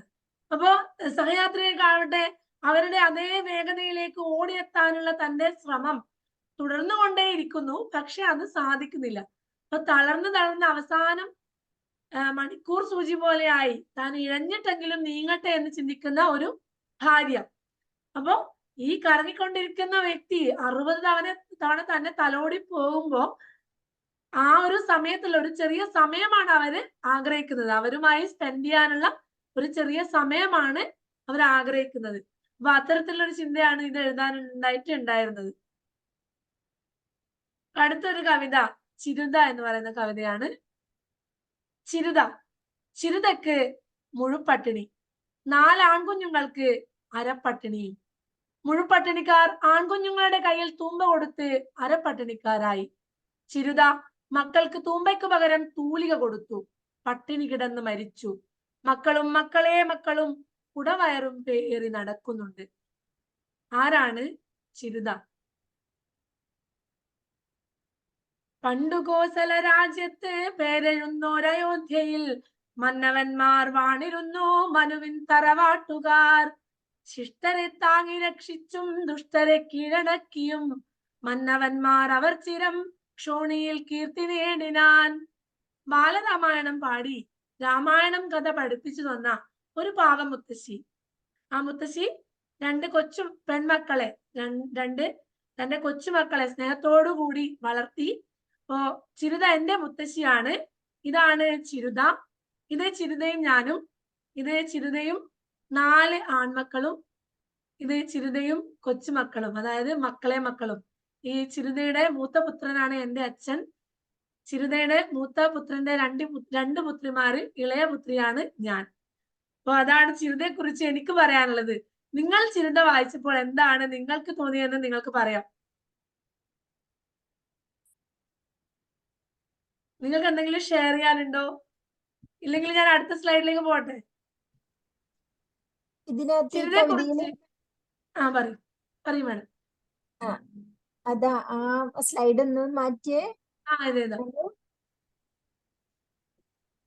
ഇതിനകത്ത് പറയുമ്പോഴും നമുക്ക് പഴയ കാലത്തെ അമ്മമാരുടെ ഒരു ദാരിദ്ര്യവും അവര് കുട്ടികളുടെ അടുത്ത് അവര് എങ്ങനെയാണ് ഡീൽ ചെയ്തിരുന്നത്, അവർക്ക് കിട്ടിയ ഔട്ട്കം എന്താണെന്നൊക്കെ നമുക്ക് വായിച്ചെടുക്കാം. കാരണം വെച്ചാല് പണ്ട് കാലത്ത് വലിയ മുഴുപട്ടിണിയായിരിക്കും. അപ്പോ ആൺമക്കളൊക്കെ ആകുമ്പോഴേക്കും അരപ്പട്ടിണി. കാരണം അമ്മ മുഴുപട്ടിണി കിടന്നിട്ട് മക്കൾക്ക് ഉള്ളത് കൊണ്ട് കൊടുക്കുമല്ലോ. അപ്പോ ഈ മക്കളുടെ കയ്യിൽ തൂമ്പ കൊടുത്തിട്ട് മുഴുപട്ടിണിയുള്ള ആളുകള് പട്ടിണി കുറയ്ക്കും. പക്ഷെ ചിരുത എന്താ ചെയ്തെന്ന് വെച്ചാല് തൂമ്പയ്ക്ക് പകരം അവരെ പഠിപ്പിക്കുകയാണ്. വിദ്യാഭ്യാസം ജയിച്ചു, അവര് നല്ല നിലയിലെത്തി, എന്നിട്ട് അമ്മയെ നോക്കാതെ, അതാണ് ഈ ഒരു കവിതയിൽ കാണുന്നത്. അപ്പോ അമ്മയെ നോക്കാതെ അമ്മ പട്ടിണി കിടന്ന് മരിക്കുകയാണ്. മക്കളാണെങ്കിൽ മക്കളും മക്കളുടെ മക്കളാ, കാരണം അനുവും കൂടെ അതിനകത്ത് കാരണമാണ്. അതെ അതെ കൂടി അമ്മ പട്ടിണി കിടന്നിട്ടൊന്നും മരിച്ചിട്ടില്ല, അത് ഭാവനാത്മകമായി എഴുതിയതാണ്. അതെ അതെ അതെ പറഞ്ഞ വരികള് പറഞ്ഞതാണ്, വരികള് മാത്രം പറഞ്ഞതാണ്. വരികൾ അപ്പോ മാത്രം. അല്ലെ ഇന്നത്തെ കാലത്ത് കാരണന്മാരൊക്കെ ഒത്തിരി കഷ്ടപ്പെടും, മക്കള് മറ്റൊരു തരത്തിൽ പോകും, അവസാനം കാരണന്മാരെ നോക്കാതെ പോകുന്നു. അത് തന്നെയല്ല, അതിനുശേഷം ഇതുപോലെ കുടവേറൊക്കെ പേറി അല്ലെ, ശാരീരികമായ ക്ഷമതയൊന്നും ഇല്ലാതെ മറ്റൊരു തരത്തിലേക്ക് അല്ലെ, കണ്ടാൽ തന്നെ വൃത്തികേട് വരുന്ന രീതിയിലേക്ക് മാറുന്നു എന്നൊക്കെ ചിന്തിക്കാം. അതെ, അങ്ങനെയാണ്. ആ ഒരു രീതിയിലേക്ക് നമുക്ക് മാറ്റിയെടുക്കാൻ പറ്റും. ഈ ഒരു സിംബോളിക് ആയിട്ട് അത് വരുന്നുണ്ട് സാർ. ശൈലമാം എന്താ പറഞ്ഞു? ശൈലമാം ആദ്യം പട്ടിണിയായിട്ട് അവരെ വളർത്തിയെടുത്തു. അവസാനം അടുത്ത തലമുറ നല്ല സുഖിയന്മാരായിട്ട് മാറിയെന്നർത്ഥം. ഇവിടെ വേറെല്ലായിട്ട് വിഷമങ്ങളൊന്നും അറിയാത്ത ഒരു കാലഘട്ടത്തിലേക്ക് മാറുന്നുണ്ട്. അതാണ് തോന്നുന്നു മനസ്സിലായത്. മുന്നിലുള്ള തലമുറ എപ്പോഴും കഷ്ടപ്പെട്ടവരാണ്. അടുത്ത തലമുറ കുറച്ച് സുഖത്തിലുണ്ടാവും, അടുത്ത തലമുറ കൂടുതൽ സുഖത്തിലേക്ക് പോകുന്നു എന്നാണ് മനസ്സിലായത്. അല്ല, എനിക്ക് തോന്നിയത് പകരം തൂലിക കൊടുത്തു എന്ന് പറഞ്ഞാൽ അവരെ പഠിപ്പിച്ച് കുട്ടികളെ ഭക്ഷണമൊക്കെ കൂടിയിട്ട് അവരെ വയറൊക്കെ കൂടി എന്നല്ലാതെ ആരോഗ്യപരമായ അതെ, അത് നല്ല രീതിയിലേക്ക് അവർ വളർന്നു. പക്ഷെ അതിനെ കൊണ്ട് അമ്മമ്മക്ക് ഗുണമുണ്ടായില്ല. അല്ല, ഭാവനയ്ക്ക് ഇപ്പോഴത്തെ ഓൾഡ് ഏജ് ഹോം അങ്ങോട്ട് വെച്ചു എന്ന് മാത്രമേ ഉള്ളൂ, അല്ലാതെ അവരൊക്കെ നല്ല രീതിയിലാണ് പോയത് എന്നാണ് എനിക്ക് മനസ്സിലായത്. അവിടെ തൂലിക കൊടുക്കുമ്പോ എക്സസൈസ് ഇല്ല അവർക്ക് എന്നുള്ള ഒരു അർത്ഥം വരുന്നത്. അതെ, ആണുങ്ങൾക്ക് തൂമ്പ കൊടുത്തു, പെണ്ണുങ്ങൾക്ക് തൂലിക കൊടുത്തു. അല്ല, പട്ടിണി കിടന്ന് മരിച്ചതായിരുന്നുള്ളത് അവിടെ ഇതാകുന്നത്, ഇതൊക്കെ വരുന്നില്ല. തൂമ്പയ്ക്ക് വരെ തൂലിക കൊടുത്തപ്പോ അത് വിദ്യാഭ്യാസം കിട്ടിക്കഴിഞ്ഞപ്പോ ജോലി കിട്ടിയില്ലെന്നുള്ളതോ അല്ല ജോലി കിട്ടാത്ത കൊണ്ട് അവര് പട്ടിണിയിൽ മരിച്ചുപോയോ എന്നുള്ളത് അവിടെ ഒരു അവ്യക്തത വരുന്നുണ്ട്. ഇതാകുന്നില്ല, ക്ലിയർ ആണ്. ആരാണ് പട്ടിണി കിടന്ന് മരിക്കുന്നുള്ളത്? ഈ ആൺമക്കളാണോ, അത് വിദ്യാഭ്യാസം കിട്ടിയവരാണോ, അത് ജോലി ഇല്ലാതെ അവരെ ഇതായതാണോ എന്നുള്ള രീതിക്കുള്ള അവിടെ ഒരു പട്ടിണി കിടന്ന് മരിച്ചു എന്നുള്ള രീതിയിൽ തന്നെയാണ് എഴുതിയിട്ടുണ്ടായിരുന്നത്. അതായത് മറ്റുള്ളവര് എന്ത് ചെയ്തു, തന്റെ വിശപ്പ് മാറ്റാനായിട്ട് കുട്ടികളെ പണിക്ക് വിട്ടു, അവര് കംഫർട്ടബിൾ ആയി ജീവിച്ചു. പക്ഷെ ചിരുത വിശപ്പ് സഹിച്ചിട്ട് പട്ടിണി കിടന്ന് കുട്ടികളെ പഠിപ്പിച്ചു. ചിരുത ഇല്ലാതായെങ്കിലും മറ്റുള്ള നെക്സ്റ്റ് തലമുറ, അടുത്ത തലമുറ, ചിരുത എന്തൊക്കെ സാധനങ്ങളിലൂടെ കടന്നു പോയെങ്കിലും അടുത്ത തലമുറ മികച്ച രീതിയിൽ വിദ്യാഭ്യാസം നേടി മികച്ച രീതിയിൽ ഉയർന്നു വരാനുള്ള ഒരു സാഹചര്യം ഉണ്ടായി എന്നുള്ളതാണ് ഇവിടെ ഉദ്ദേശിച്ചിട്ടുണ്ടായിരുന്നത്. പട്ടിണി കിടന്ന് മരിച്ചത് സിംബോളിക് ആണ്. അപ്പൊ അത് വിദ്യാഭ്യാസത്തിലൂടെ നമുക്ക് ഉയരാൻ കഴിയുള്ളൂ എന്നും കൂടെ അതിനകത്ത് പറഞ്ഞു വെക്കുന്നുണ്ട്. അതെ അതെ അതെ അതെ. ഇതിൽ ഏറ്റവും ഇളയ കുഞ്ഞി നീല ഡ്രസ്സുടെ കുഞ്ഞി ഡോക്ടറാണ്. അപ്പോ അങ്ങനെ എല്ലാവരും ജീവിതത്തിന്റെ വ്യത്യസ്തമായ മേഖലകളിൽ ജോലി ചെയ്യുന്ന വ്യക്തികളാണ്. അതാണ് അവിടെ കൊണ്ടുവന്നിട്ടുണ്ടായിരുന്നത്. അപ്പൊ അതിനെ കുറിച്ച് ഒരു ടോക്ക്, ഈ പ്രകാശന സമയത്തുള്ള ഒരു ടോക്കാണിത്. ആ കവിതയിൽ ഉണ്ട്. ചിരുത എന്ന് പറയുന്ന ഒരു കവിതയിൽ ചിരുതയ്ക്ക് മുഴുപ്പട്ടിണി, 4 കുഞ്ഞുങ്ങൾക്ക് അരപ്പട്ടിണി, മുഴുപ്പട്ടിണിക്കാർ ആൺകുഞ്ഞുങ്ങളുടെ കയ്യിൽ തൂമ്പ കൊടുത്ത് അരപ്പട്ടിണിക്കാരായി. ചിരുത മക്കൾക്ക് തൂമ്പയ്ക്ക് പകരം തൂലിക കൊടുത്തു, പട്ടിണി കിടന്നു മരിച്ചു. മക്കളും കുടവയറും പേറി നടക്കുന്നുണ്ട് എന്ന് പറയുമ്പോൾ എനിക്ക് ഞാൻ വന്ന വഴി ഉൾപ്പെടെ അരപ്പട്ടിണിയായി നടന്ന എൻ്റെ അമ്മ ഉൾപ്പെടെയുള്ള ഒരു തലമുറയെ ഞാൻ ആ കവിതയിൽ കാണുന്നുണ്ട്. അങ്ങനെ നടന്നിട്ടുള്ള ആളുകൾ ആണ് അല്ലേ പിന്നെ പട്ടിണി കിടന്ന് മരിച്ചുപോയില്ല. അവർ അരപ്പട്ടിണിയായിട്ട് തൂമ്പ തരാത്തത് കൊണ്ടാണ് ഒരുപക്ഷെ ഇന്ന് പല ആളുകളും അക്ഷരത്തിന്റെ വഴിയിൽ ജീവിച്ചിട്ട് ഇന്ന് ഒരുപക്ഷെ മെച്ചപ്പെട്ട ജീവിതം നയിക്കുന്ന ആളുകളായി മാറിത്തീർന്നിട്ടുള്ളത്. അങ്ങനെയുള്ള സാമൂഹിക ആവേഗങ്ങളെ ഒപ്പിയെടുക്കുന്ന ചില കവിതകളും ഇതിലുണ്ട് എന്ന് മാത്രം സൂചിപ്പിക്കും. അടുത്ത കവിത പേന. മഷി തീർന്നു.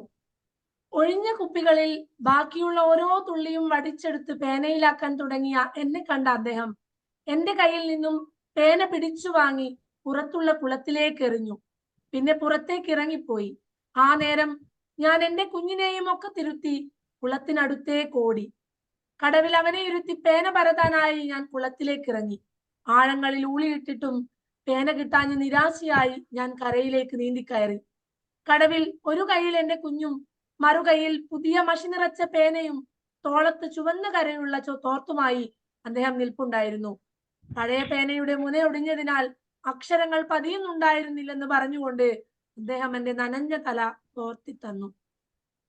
ഈ കവിത കേൾക്കുമ്പോൾ നിങ്ങൾക്ക് ആർക്കെങ്കിലും എന്തെങ്കിലും ചിന്ത മനസ്സിൽ വരുന്നുണ്ടെങ്കിൽ നിങ്ങൾക്ക് ഷെയർ ചെയ്യാം കേട്ടോ.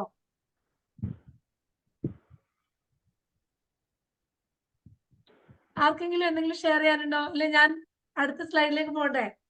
എന്റെ ആഗ്രഹം, അറിയൂ. എന്റെ എഴുതാനുള്ള, ഞാൻ നല്ലപോലെ എഴുതുന്ന ഒരാളാണ്. പക്ഷെ ഞാൻ എഴുതുന്നത് എന്റെ ഹസ്ബൻഡിന് ഇഷ്ടപ്പെടുന്നില്ല എന്നുള്ളത് കൊണ്ട് ആ പേന വലിച്ചെറിഞ്ഞു എന്നാണ് കരുതിയത്. അതായിരുന്നു തുടക്കം സങ്കടത്തിന്റെ. അത് കഴിഞ്ഞ് പിന്നീട് വരുമ്പോഴാണ് അങ്ങനെ ആയിരുന്നില്ല എന്ന് മനസ്സിലാവുന്നത്. അതൊരു തിരിച്ചറിവായിരുന്നു. Thank you. ഓരോ വ്യക്തികളുടെ ഉള്ളിലും ചില വിശ്വാസങ്ങൾ, മുനയൊടിഞ്ഞ മഷി തീർന്ന ചില വിശ്വാസങ്ങൾ അടക്കി പിടിച്ചുകൊണ്ടാണ് ജീവിക്കുന്നത്. അത് വലിച്ചെറിയുമ്പോൾ, അത് പരതിയെടുക്കാനായി മുങ്ങിത്തപ്പുകയും വീണ്ടും നിരാശരായി തിരിച്ചു കയറുമ്പോൾ മനസ്സിൽ നിറക്കുന്നത് പുതിയ ചിന്തകളുടെ, പുതിയ സ്വപ്നങ്ങളുടെ, സന്തോഷത്തിന്റെ, നന്മയുടെ ഒക്കെ വാതിലുകളാണ്.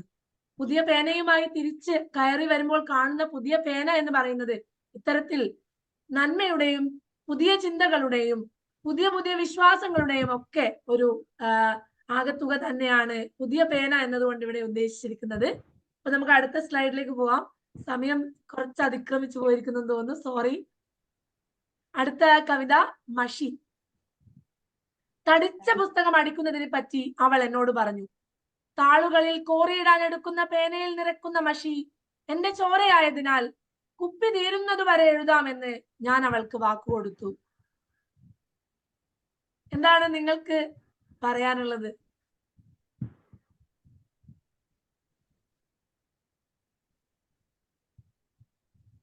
ആർക്കെങ്കിലും അഭിപ്രായം പറയാനുണ്ടോ? മഷിക്ക് നേരം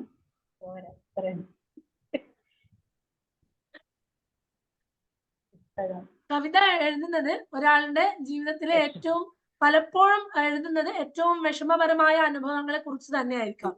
സന്തോഷപരമായ ഓർമ്മകളെ കുറിച്ചും എഴുതും. സുനിൽ സർ?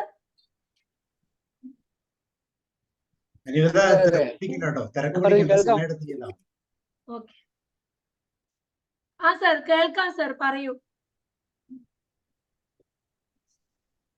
ഇതെന്ന് പറഞ്ഞാല് ഏത് മനസ്സിലുള്ള ചിന്തകള് നമ്മള് കോറിയിടാൻ മടിക്കുന്നു. അപ്പൊ അത് ആ കോറിയിടാൻ എടുക്കുന്ന മഷി വരെയാണെങ്കിൽ നമ്മുടെ അനുഭവം, അത് അനുഭവം അല്ലെ കുപ്പി തീയിട്ട് എഴുതാൻ ഈ അവൾ എന്ന് പറയുന്നത് നമ്മുടെ മനസാക്ഷിയാണെന്ന് ഞാൻ മനസ്സിലാക്കിയത്. അപ്പൊ നമ്മൾ തന്നെ ഒരു ആണല്ലോ, നമ്മളെ മനസാക്ഷി. അപ്പോ നമ്മൾക്ക് മനസ്സിലുള്ള കാര്യങ്ങളെല്ലാം കോറിയിടാൻ വേണ്ടി നമ്മളുടെ രക്തം കൊടുക്കുകയാണ്, രക്തം ഉപയോഗിക്കുകയാണെങ്കിൽ വരെ എഴുതാൻ പറ്റും എന്നാണ് എനിക്ക് മനസ്സിലായത്. Okay, thank you. Thank you Sunil sir. ഒരു വ്യക്തിയുടെ ഏറ്റവും ഈ പറഞ്ഞ പോലെ ഏറ്റവും ദുഃഖപൂർണമായ അനുഭവങ്ങളായിരിക്കാം. പറയൂ രമാവതി മാം. അത് എഴുതുന്ന ദുഃഖാനുഭവം എന്നുള്ള അർത്ഥം വരുന്നുണ്ട്. അതെ അതെ. അപ്പൊ അത്തരത്തിലുള്ള അനുഭവങ്ങൾ തീരുന്നത് വരെയും ഞാൻ എഴുതാം, ഈ ചോര തീരുന്നത് വരെയും ഞാൻ എഴുതിക്കൊണ്ടിരിക്കാം എന്നാണ് ഈ കവിതയിലൂടെ പറയുന്നത്. അടുത്ത കവിത പൂതന എന്ന് പറയുന്ന ഒരു കവിതയാണ്. പൂതന മുലക്കണ്ണിൽ വിഷം പുരട്ടി, കള്ളക്കണ്ണനെ മടിയിൽ വെച്ചു, ക്രോധത്തോടെ മുലയൂട്ടാൻ തീരുമാനിച്ചു. കണ്ണൻ പുഞ്ചിരി പൊഴിച്ചു, അമ്മ ചിരിച്ചു. മറ്റാരുമല്ല, പൂതന തന്നെ. അവൾ അവനെ വാത്സല്യത്തോടെ മാറോടണച്ചു മുലയൂട്ടി. വിഷം അമൃതായി മാറി. വലത്തെ മുല കണ്ണൻ വലിച്ചു കുടിക്കുമ്പോൾ ഇടത്തെ മുലയും വാത്സല്യത്താൽ ചുരത്തപ്പെട്ടു. കണ്ണ് ഉപ്പുനീരു ചുരത്തി സംതൃപ്തി അറിയിച്ചു. അങ്ങനെ ഒരമ്മ ജന്മം കൊണ്ടു. കള്ളക്കണ്ണനോ, അവന് ലക്ഷ്യം വേറെയല്ലേ, അവന് കുഞ്ഞാവാൻ കഴിഞ്ഞില്ല. അതല്ലേ അവൻ അമ്മയുടെ മുലപ്പാല് തീർന്നിട്ടും ചോര വലിച്ചൂറ്റി കുടിച്ച് അമ്മയെ കൊന്നത്. മകനാണത്രേ, മകൻ. എന്താണ് പൂതന എന്ന കവിത കേൾക്കുമ്പോൾ നിങ്ങളുടെ മനസ്സിലേക്ക് വരുന്ന ചിന്ത?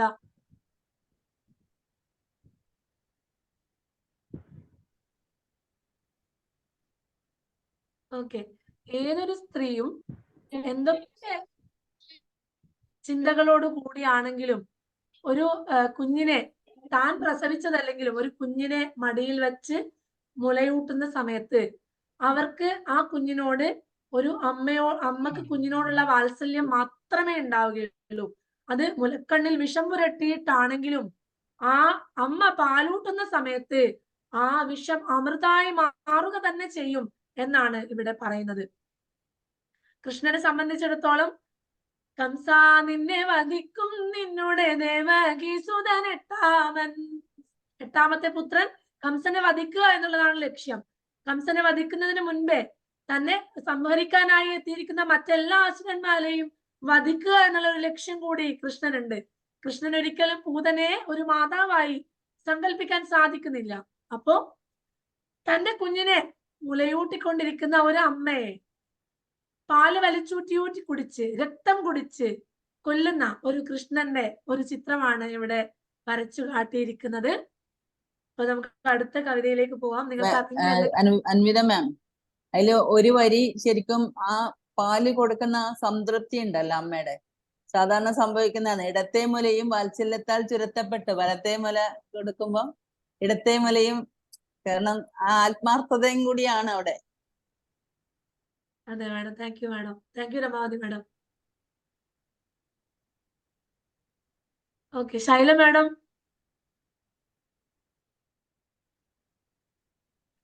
ശൈല മാഡം, മാഡം വായിക്കാവോ? കുന്നിക്കുരു കേൾക്കുന്നുണ്ടല്ലോ അല്ലെ? ആ ആ കുന്നിക്കുരു നിറയെ ചുവപ്പ്, മനസ്സ് നിറയെ കുസൃതിയുടെ, സ്നേഹത്തിന്റെ, വാത്സല്യത്തിന്റെ, കരുതലിന്റെ, നന്മയുടെ, സ്നേഹത്തിന്റെ,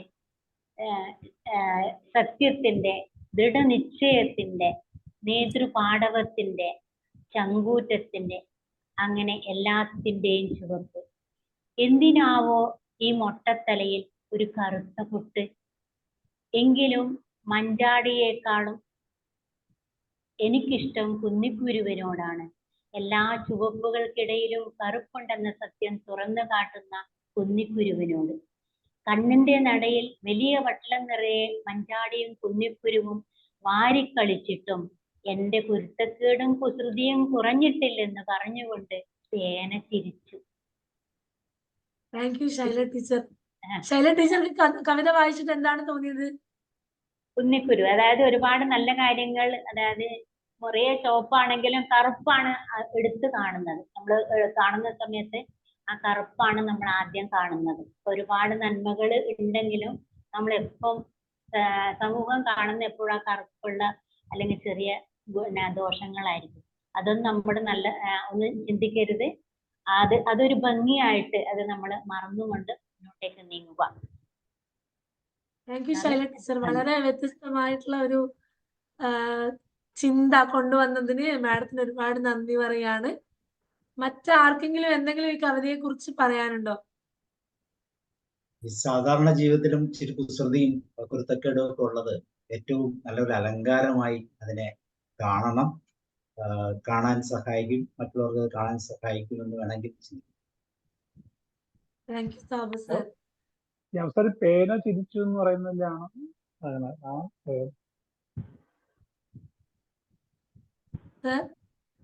പേന ചിരിച്ചു എന്ന് പറയുന്നില്ലേ?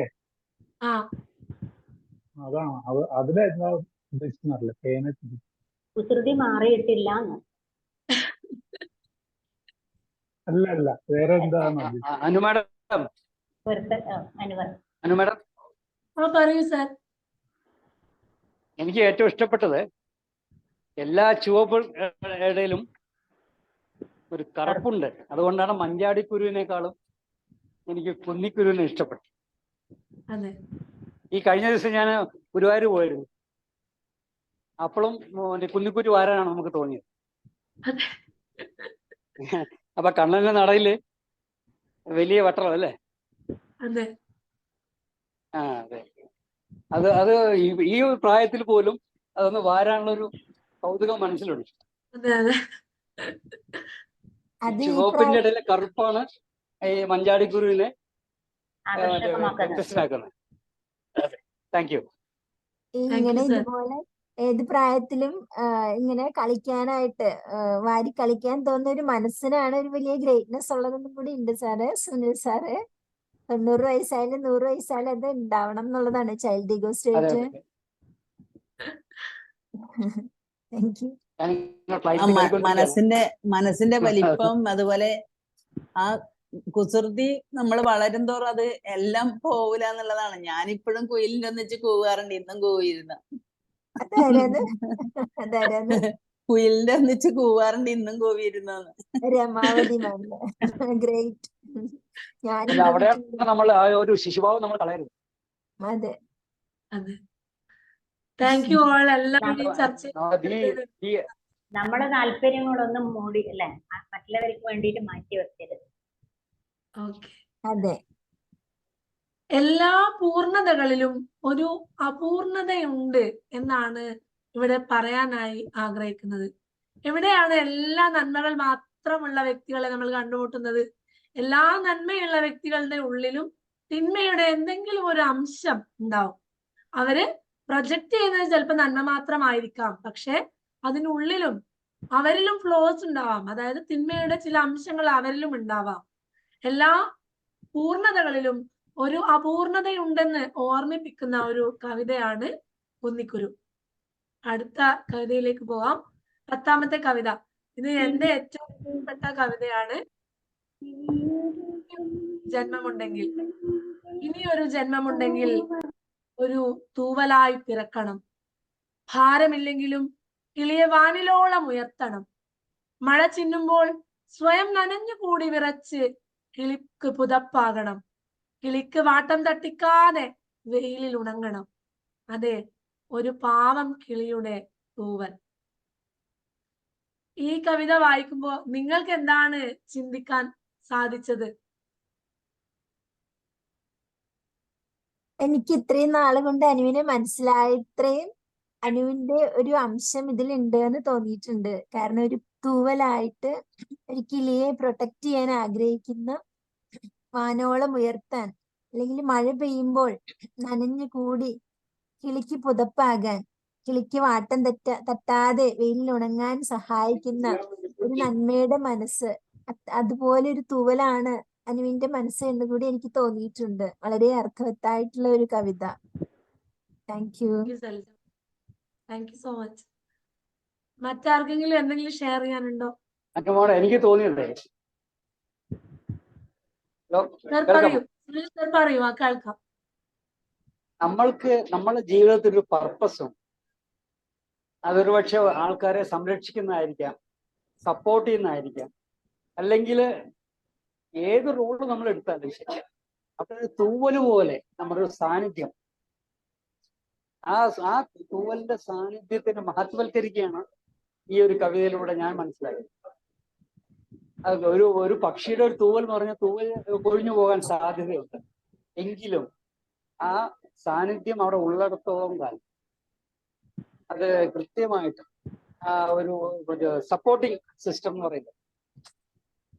നമ്മൾ വലിയ ലീഡർ ആവണമെന്നില്ല, നമ്മുടെ കൂടെ ചേർന്നുകൊണ്ട് നമ്മളുടെ ഏറ്റവും മാക്സിമം സപ്പോർട്ട് ചെയ്യാനുള്ള ഒരു രീതിയിലാണ് എനിക്ക് തോന്നിയത്.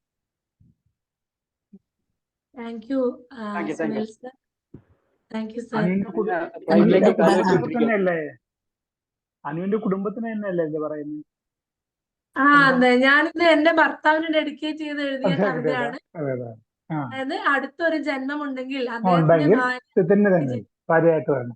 ഇതിലാണ് ഇത് എഴുതിയിരിക്കുന്നത്. അപ്പോ ഈ കവിതയെ കുറിച്ച് എന്റെ പ്രകാശന വേളയിൽ പറഞ്ഞ ഒരു കോട്ട് കൂടി.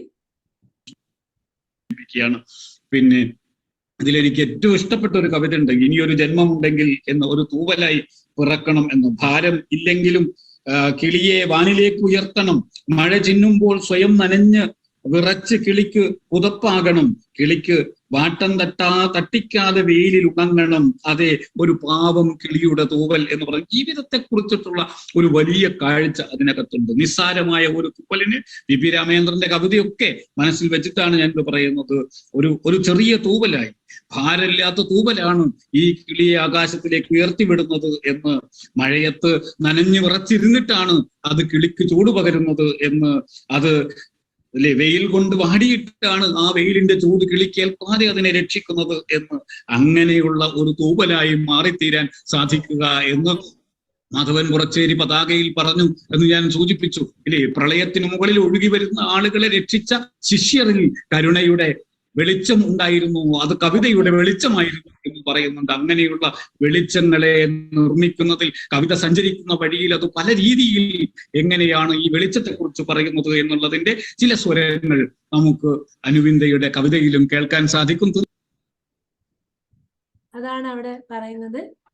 അപ്പൊ അൻവിത മാം അതിൽ തന്നെ പറയുമ്പോ നമ്മളിപ്പം എല്ലാവരും ജോലി കിട്ടുന്ന അവസരത്തില് ചിലവര് ഫോഴ്സിലൊക്കെ ജോലി ചെയ്യാൻ പോകുന്നുണ്ടല്ലോ, അവർക്ക് അല്ലാതെ ഇപ്പം അന്നേരം ഒരുപാട് നല്ല സാലറി ഉള്ള ജോലിയൊക്കെ കിട്ടും. പക്ഷെ അങ്ങനെ ജീവിക്കുമ്പം നമ്മൾ മറ്റുള്ളവർക്ക് സ്വയം സേവനം അർപ്പിക്കുകയാണ്. അപ്പം ഇനി അടുത്ത ജന്മത്തിലും എനിക്ക് അങ്ങനെ ചെയ്യാൻ പറ്റണം എന്നുള്ള ഒരു ഇത് വരുന്നുണ്ട് അതില്. താങ്ക് യു രമാവതി മാം, അത്തരത്തിലൊരു ചിന്ത കൂടെ ആഡ് ചെയ്തതിന് താങ്ക് യു സോ മച്ച്. അപ്പോ അവസാനത്തെ കവിത വെളിച്ചം പകരുന്നവർ എന്ന കവിതയാണ്.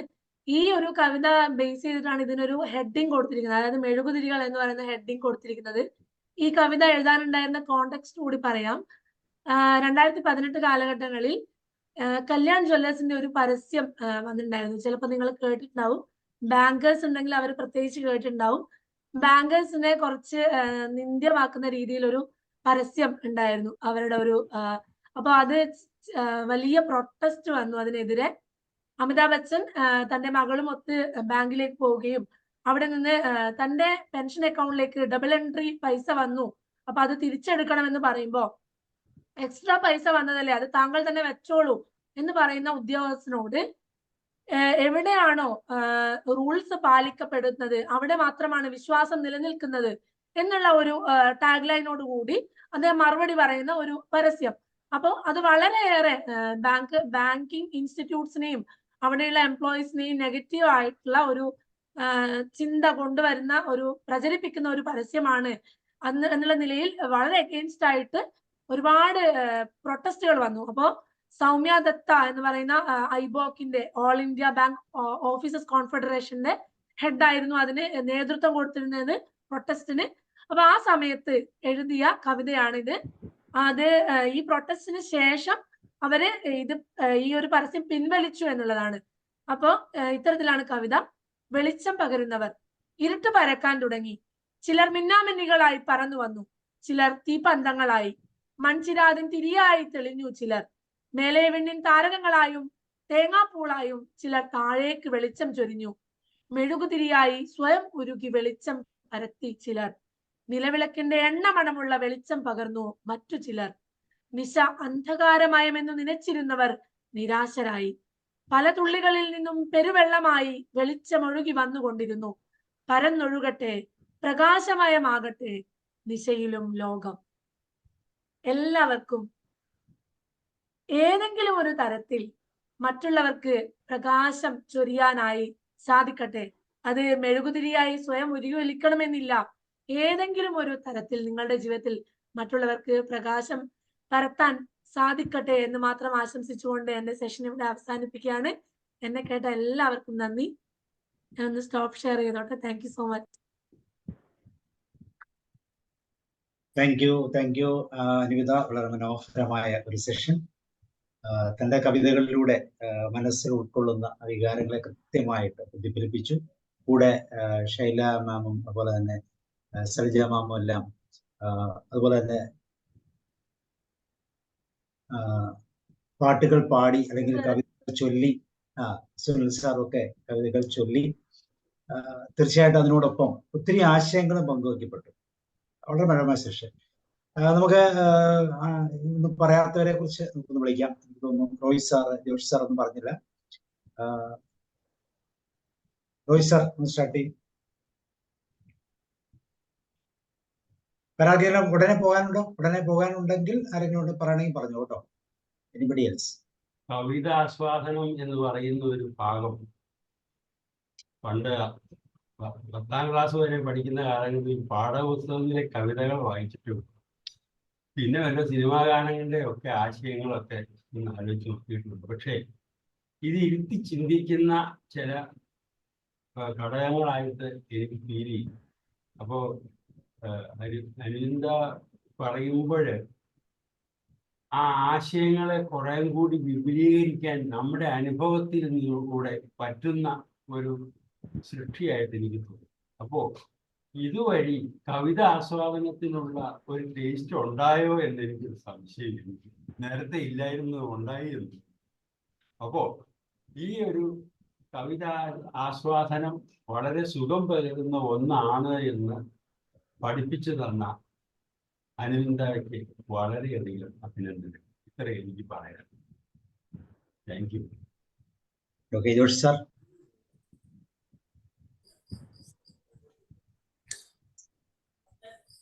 ഏതായാലും ഈ പ്ലാറ്റ്ഫോമിൽ ഒരു പുതിയ അരങ്ങേറ്റം നടത്തപ്പെട്ടിരിക്കുന്ന ദിവസമാണ്.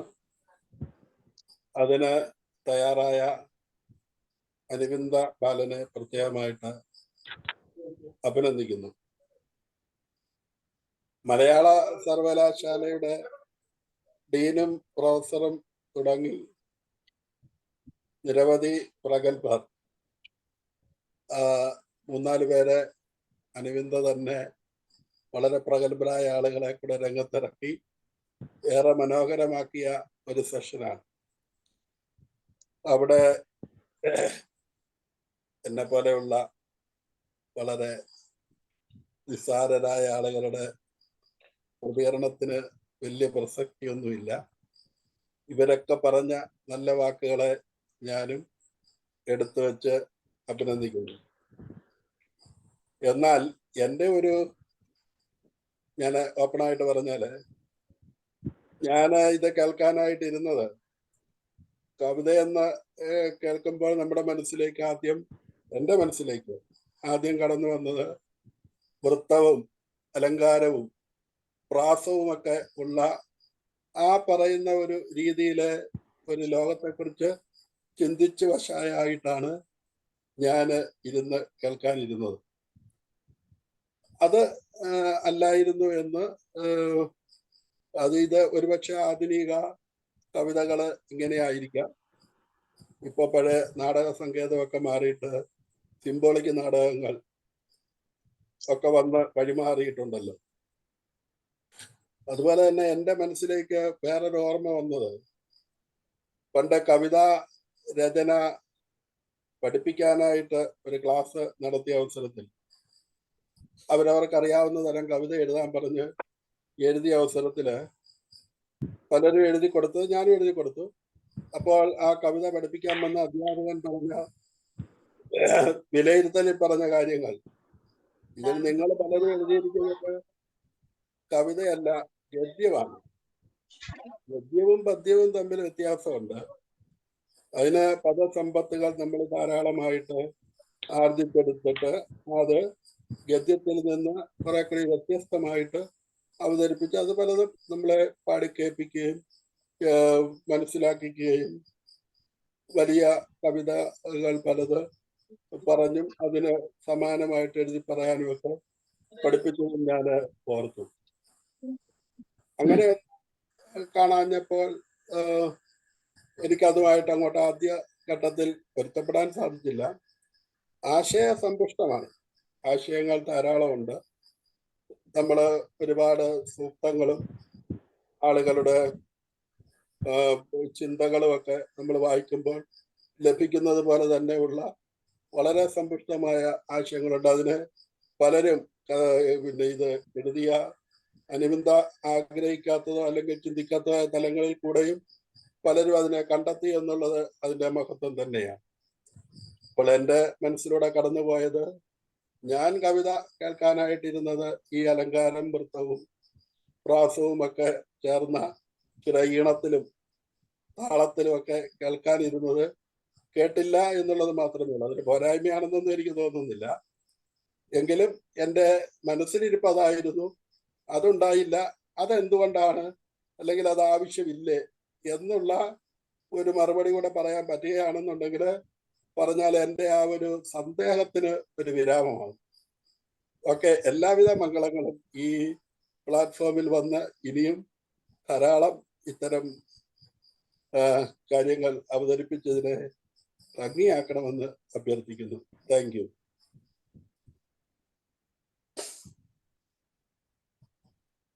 ഓക്കെ, മോഹൻദാസ് മാധവനോണി സാർ പറയും.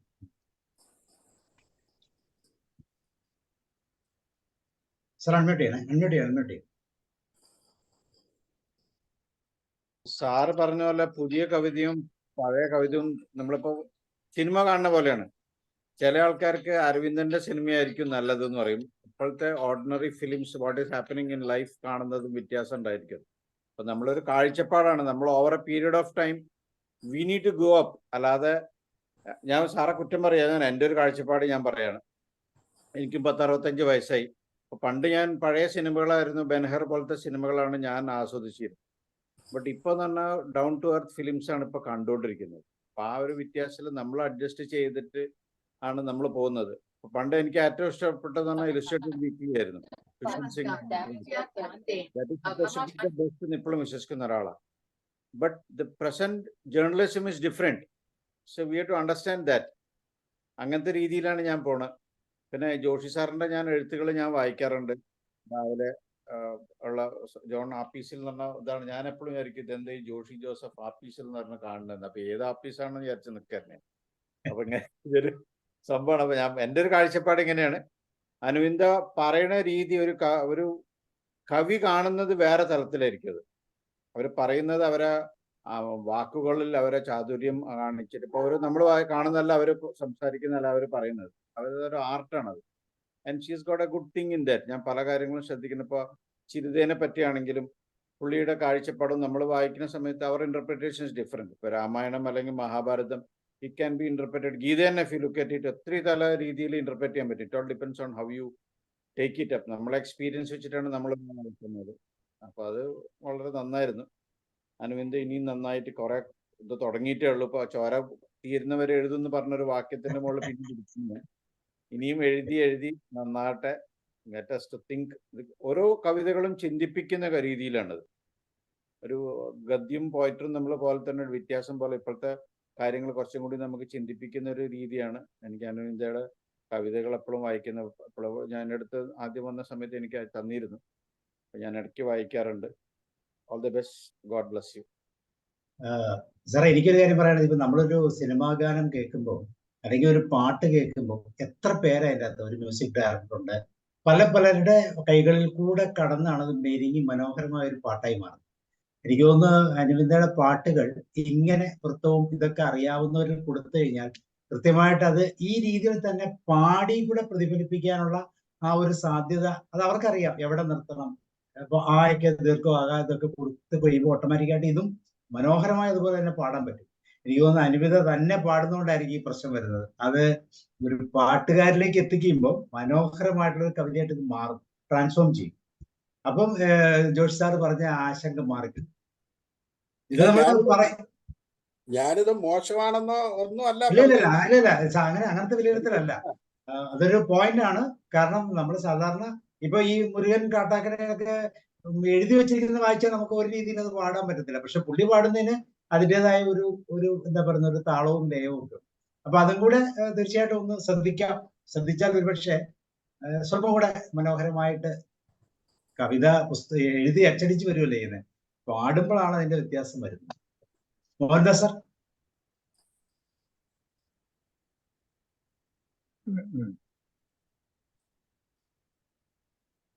സാറ് പറഞ്ഞ പോലെ തന്നെയാണ് സാധാരണ കവിതാ സഹേദങ്ങള് ഒരു വട്ടം കൂടി എന്നൊക്കെ നമ്മൾ വായിച്ചു പോകുമ്പോൾ അത്ര ഇതാകത്തില്ല. പക്ഷെ അത് ഈ പറഞ്ഞ ഈണത്തിൽ പാടി വരുമ്പോൾ അത് കേൾക്കാൻ ഒരു ഇൻപം ഉണ്ടാവും. ശരിക്കും പറഞ്ഞ ഇതില് ജീവിതത്തിന്റെ അനുഭവങ്ങൾ എന്നുള്ള ഇതിലാണ് എല്ലാം ഇങ്ങനെ കോർത്ത് ഇട്ടിരിക്കുന്നത്. അത് ഈ പറഞ്ഞ കാവ്യാത്മകമായിട്ട് പ്രസന്റ് ചെയ്യുമ്പോൾ കുറച്ചും കൂടി ഒരു പൊലിവ് ഉണ്ടാവണം. അതും ഈ പറഞ്ഞ പോലെ ഒന്ന് ശ്രമിച്ചു നോക്കാവുന്നേ ഉള്ളൂ. നല്ല ഒരു സംഗീതം കൊണ്ട് അതൊന്ന് ട്യൂൺ ചെയ്ത് ഇതൊക്കെയാണെന്നുണ്ടെങ്കിൽ വളരെ ഇതായിട്ട് ഈ പറഞ്ഞ മിക്കവാറും എല്ലാ സിനിമകളിലും ഇങ്ങനെയുള്ള കവിതാ ശകലങ്ങൾ വരുന്നുണ്ട്. പക്ഷെ അത് പിന്നെ ഹിറ്റായിട്ട് മാറുന്നുണ്ട്. അതേപോലെ കുറെ നല്ല കവിതകളുണ്ട്. ഇത് ആധുനിക കവിതയാണ്. അത് ജീവിതത്തിൽ നിന്നുള്ള തീർച്ചയായിട്ടും അതിനൊരു എഫക്റ്റ് ഉണ്ട്. അത് നന്നായിരുന്നു. ഒരു വ്യത്യസ്തമായ ഒരു ഇതായിരുന്നു. ബാങ്കില് ONV-യുടെ കവിതകളൊക്കെ സിനിമകളായി മാറുന്നത് പോലെ കവിതകളെ ആ രീതിയിൽ കൺവേർട്ട് ചെയ്യപ്പെടാം.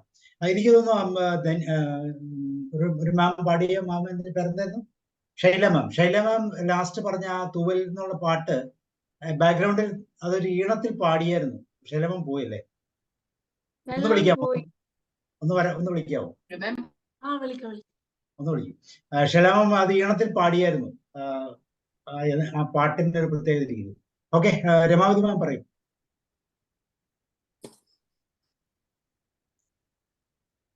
അഡ്മിറ്റ് ചെയ്യും. രമാവതി മാം പറഞ്ഞോളൂ. സലിജ സാറേ,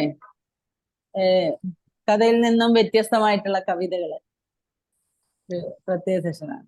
കാരണം സാറ് പറഞ്ഞതിൽ കാര്യമുണ്ട്. അതിലിപ്പോ അവസാനത്തെ മെഴുകുതിരിയിലുണ്ടല്ലോ സാറേ, അത് പിന്നെ അവസാനത്തെ ആയതുകൊണ്ട് കുറച്ച് സമയം ഇല്ലാത്തതുകൊണ്ട് അത് അത്ര കാര്യമായിട്ട് അത് പറഞ്ഞില്ല. പക്ഷെ അതിൽ ഞാൻ നോക്കിയപ്പോ വരികളിൽ തേങ്ങാപ്പൂള്, നമ്മുടെ നിലാവിനെ ചന്ദ്രനെ അതിൽ പ്രതിപാദിക്കുന്നുണ്ടെന്നല്ലേ, തേങ്ങാപ്പൂളായിട്ട്.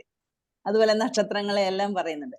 അത് എന്തായാലും കവിതകള്, മോഡേൺ കവിതകളൊക്കെ ഇങ്ങനെയാണ്. അതിപ്പം സാറ് പറയുന്ന പോലെ ചെല്ലുന്ന രീതിയിൽ വ്യത്യാസമുണ്ട്. ഇതത് വായിക്കുന്ന പോലെ ചെല്ലുന്നുണ്ടെന്ന് അങ്ങനെ തോന്നുന്നത്.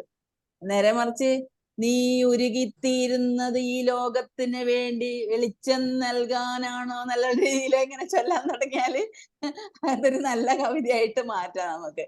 എന്തായാലും പിന്നെ എന്റെ കവിത നമുക്ക് അങ്ങനെ ചൊല്ലാം എപ്പോഴെങ്കിലും ശ്രമിക്കാം. എന്തായാലും നല്ലൊരു സെഷനായിരുന്നു സാറ് തെരഞ്ഞെടുത്തത്. നന്നായിട്ടുണ്ട്. കാരണം വ്യത്യസ്തതയാണല്ലോ, എല്ലാറ്റിനും വ്യത്യസ്തത വേണമല്ലോ. നല്ലതായിട്ടുണ്ട്. Thank you sir. Thank you sir. Anvitha. Okay, Salija teacher പറയൂ. അതുപോലെ തന്നെ പറയൂ സാർ.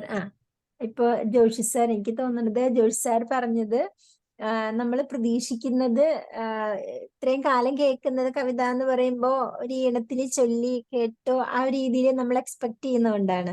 അപ്പൊ പലപ്പോഴും അനുവിന്റെ കവിതകൾ വളരെ ചെറിയ കുറുങ്കവിതകൾ, നമ്മുടെ കുഞ്ഞുണ്ണി മാഷിലെ കവിതകൾ കുറച്ചും കൂടെ ഉണ്ട് എന്നുള്ള അനുവിന്റെ കവിതകള്. അപ്പൊ നമ്മൾ ഈ മുരുകൻ കാട്ടാക്കടയുടെ കവിതകളൊക്കെ ചൊല്ലുമ്പോ അല്ലെ ONV-യുടെ ആണെങ്കിൽ കുറച്ചും കൂടെ ലെങ്തി ആയിരിക്കും. അപ്പൊ നമ്മൾക്ക് അതിനൊരു പാട്ട് ഈണൊക്കെ ഇട്ട് പാടാനുണ്ടാവും. പക്ഷെ ഇതാവുമ്പോ നമ്മൾ ഹൈക്കു കവിതകൾ എന്ന് പറഞ്ഞ പോലെ ചെറിയ ചെറിയ നുറുങ്ങുകളാവുമ്പോ, അതായത് ചെറിയ വാക്കുകളിൽ വലിയൊരു എന്താ പറയാ അർത്ഥതലങ്ങൾ, ഒരു വലിയ ചിത്രം സമ്മാനിക്കുന്നത് ആണിത്. അതിപ്പോ ഇങ്ങനെ ഒരു തലത്തിൽ ഇനി കാണാൻ പറ്റുള്ളൂ എന്ന് എനിക്ക് തോന്നുന്നത്. ഇപ്പൊ ഒരു സിനിമയിൽ ഉൾക്കൊള്ളിക്കാൻ പറ്റുന്നതാണെങ്കിലും കുറച്ച് വേർഡ്സ് വേണം. അപ്പൊ അങ്ങനെയുള്ള കവിതകൾ ആ രീതിയിൽ കൊണ്ടുവരാൻ പറ്റും. അത് ശരിക്കും അങ്ങനെ പാടി വരുമ്പോ അതേപോലെ ആവും, കുറേം കൂടി കാവ്യാത്മകമാവുക തന്നെ ചെയ്യും. എന്തായാലും ഒരുപാട് അർത്ഥതലങ്ങൾ ഉള്ളതാണെന്നുള്ളതിൽ ഒരു സംശയവുമില്ല. വളരെ നല്ലതാണ് ഓരോ കവിതയും. Thank you. അനുവിന് എന്തായാലും വളരെ ഒരുപാട് ആശംസകൾ. വളരെ നല്ലൊരു കവയിത്രിയായിട്ട് മലയാളത്തിന് ഒരു വാഗ്ദാനമായി വരട്ടെ എന്ന്. മാധവനുണ്ണി സാർ പറഞ്ഞ പോലെ ആ ജോലിയൊക്കെ അങ്ങ് പോട്ടെ, കവിത വരട്ടെ. ഓക്കെ, ശൈലമാം പറയും. അൺമ്യൂട്ട് ചെയ്യണേ.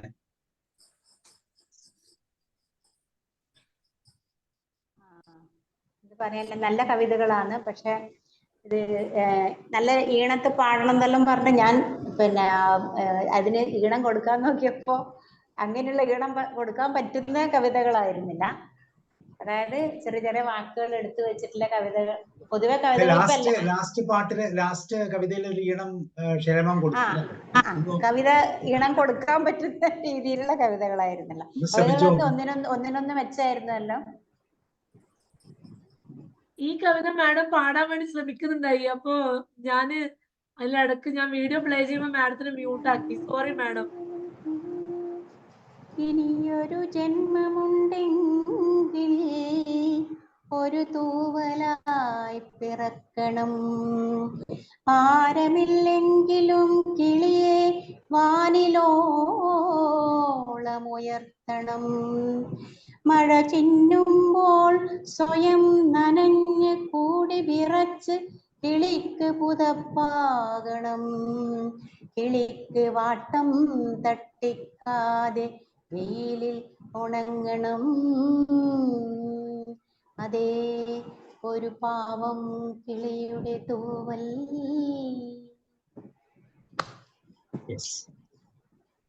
ഇതാണ് നമ്മൾ പറഞ്ഞ പാവം. Yes, very good. മാഡം നന്നായിരുന്നു. ശൈല ടീച്ചറെ നന്നായിരുന്നു. അപ്പൊ ആ പാറ്റേൺ അങ്ങ് മാറിയുണ്ടോ? അത് അങ്ങനെ പാടുമ്പോ അതിനൊരു ഭംഗി വരുക. അങ്ങനെ നമ്മൾ കവിത ഇഷ്ടപ്പെടുന്നു. അതാ ഞാൻ പറഞ്ഞേ. കവിത ഞാൻ ഒരാളെ കവിത കേട്ടിട്ട് അത്രയും നല്ല ചില നമുക്ക് കവിത എന്താന്ന് തോന്നും, പക്ഷെ അത് ആ പാടി കേൾക്കുമ്പോൾ ഒരു കവിത ഉണ്ടായിരുന്നു. അത് അതിന് ശേഷമാണ് കവിത കേൾക്കാൻ തന്നെ തുടങ്ങിയെന്ന് പറയാം. അത് ഞാൻ അക്ഷരങ്ങളുടെ ഇടയിൽ കൊടുക്കാവുന്ന ഗ്യാപ്പ് അത് അറിയാവുന്നവർക്ക് കൊടുക്കാൻ പറ്റും. അതാ ഞാൻ ഈ കുന്നിക്കുരുവിന് ട്യൂണിടാൻ നോക്കിയില്ല, കിട്ടിയില്ല.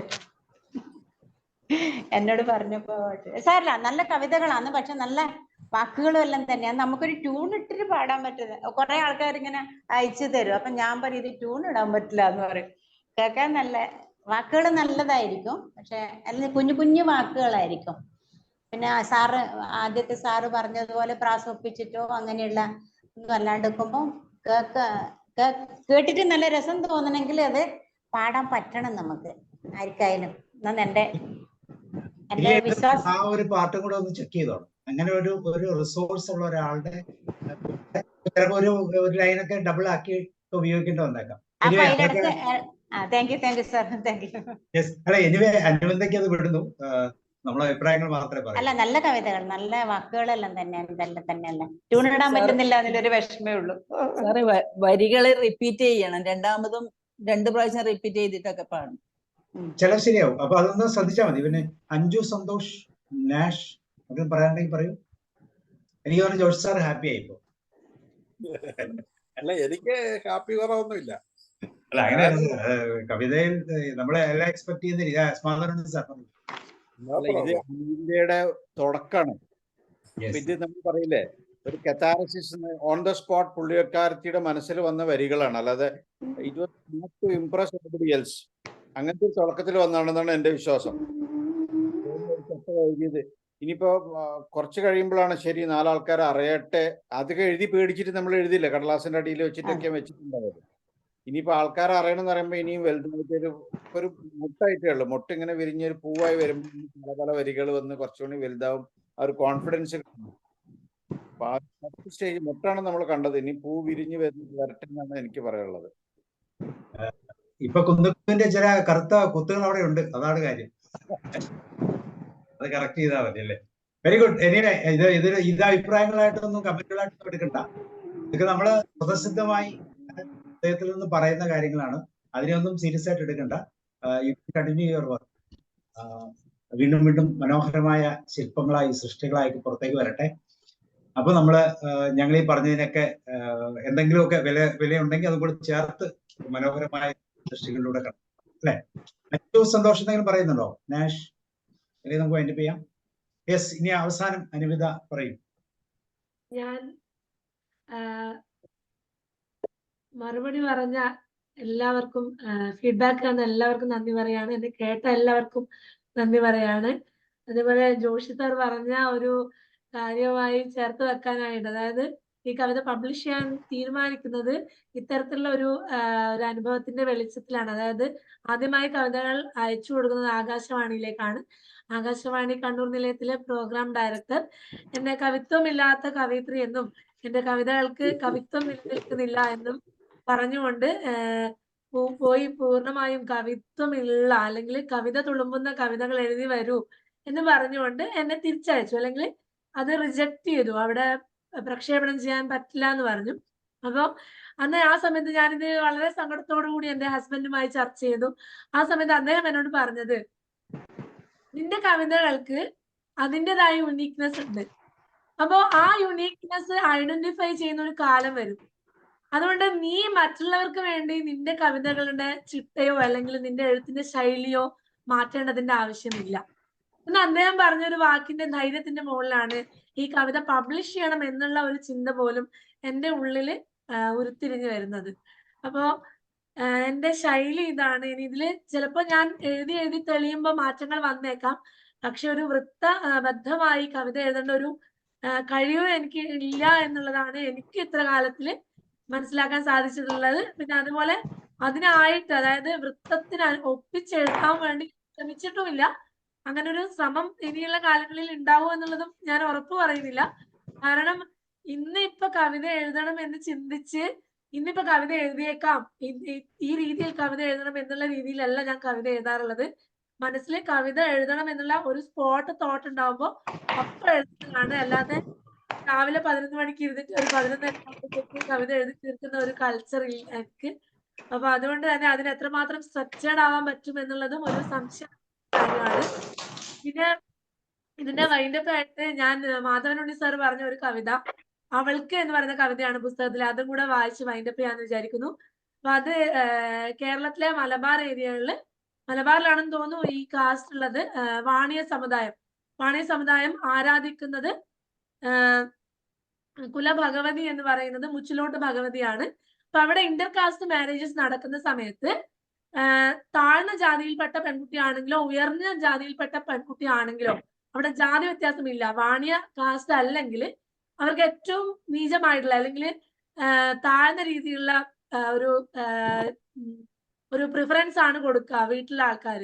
അതായത് അവിടെ എഴുന്നള്ളത്ത് എന്ന് പറയുന്ന ഒരു സംഭവം, ഈ അമ്പലത്തിൽ ഉത്സവം തുടങ്ങുന്നതിന് മുന്നേ ഏളത്ത് എന്ന് പറയും. എഴുന്നള്ളത്ത് വരുന്ന സമയത്ത് അവിടെ ഈ ഒരു പെൺകുട്ടിയെ ഈ എഴുന്നള്ളത്തിന് മുന്നിൽ കൊണ്ടുവന്ന് നിർത്തില്ല, അവരോട് അടുക്കളപ്പുറത്ത് ഇരിക്കാൻ വേണ്ടി പറയും. അപ്പൊ അങ്ങനെ എൻ്റെ ഒരു സുഹൃത്തിനുണ്ടായ ഒരു അനുഭവത്തിന്റെ വെളിച്ചത്തിൽ എഴുതിയ ഒരു കവിത കൂടി ഇവിടെ വായിച്ചുകൊണ്ട് ഞാനിവിടെ അവസാനിപ്പിക്കാം. കവിതയുടെ പേര് അവൾക്ക്. നീ ഭസ്മമിട്ട് തേച്ചു വെളുപ്പിച്ച നിലവിളക്കിനെ തിരി തെളിയിച്ചു പിടിച്ചവർ പലതാവാം. കോമരം അവൻ ചിലങ്ക കുലുക്കിയും വാളേന്തിയും ഉറഞ്ഞാടുന്നുമുണ്ടാവാം നിന്റെ ഉമ്മറത്ത്. എങ്കിലും നീ അറിയുക, അമ്മ വീടിന്റെ അടുക്കള പുറത്തേക്ക് വന്ന് നീ ഇരിക്കും മരപ്പലകയ്ക്കരികിലിരുന്ന് നിന്റെ കണ്ണുനീരിനുറവ വറ്റാൻ എന്നാൽ എന്ത് ചെയ്യാനാവും എന്നാലോചിക്കുകയാവും. നിന്നോടും കൂടെ പിന്നാമ്പുറങ്ങളിൽ ഇരുന്നു തീരുന്ന എല്ലാ പെണ്ണിനോടുമാണ് അമ്മയ്ക്ക് നന്നേ പ്രിയമെന്നറിയാത്തവർ ജാതിക്കോലം തുള്ളട്ടെ, ഉറഞ്ഞുറഞ്ഞു തുള്ളട്ടെ. നീ മാറി നടക്കുക, കാലം അവരെ തള്ളി മാറ്റിക്കൊള്ളും എന്നാണ് കവിത പറയുന്നത്. അപ്പോ ഈ ഒരു കവിതയുടെ കൂടെ എന്റെ കവിതയുടെ ഇനിയൊരു ജന്മമുണ്ടെങ്കിൽ എന്ന് പറയുന്ന ഒരു കവിതയുടെ കൂടെ പ്രതിപാദിച്ച ഒരു കവിതയാണ്, എനിക്ക് ഏറ്റവും ഇഷ്ടപ്പെട്ട ഒരു കവിതയാണ്. അത് PP രാമചന്ദ്രന്റെ ലളിതം എന്ന് പറയുന്ന ഒരു കവിതയാണ്. അതുകൂടി ചൊല്ലി ഞാൻ ഇത് വൈൻഡപ്പ് ചെയ്യാം. ലളിതം എന്നാണ് കവിതയുടെ പേര്. ഇവിടെയുണ്ടു ഞാൻ എന്നറിയിക്കുവാൻ മധുരമാമൊരു കൂവൽ മാത്രം മതി. ഇവിടെയുണ്ടായിരുന്നു ഞാൻ എന്നതിൻ ഒരു വെറും തൂവൽ താഴെ ഇട്ടാൽ മതി. ഇനിയുമുണ്ടാകുമെന്നതിൻ സാക്ഷ്യമായി അടയിരുന്നതിൻ ചൂടുമാത്രം മതി. ഇതിലുമേറെ ലളിതമായെങ്ങനെ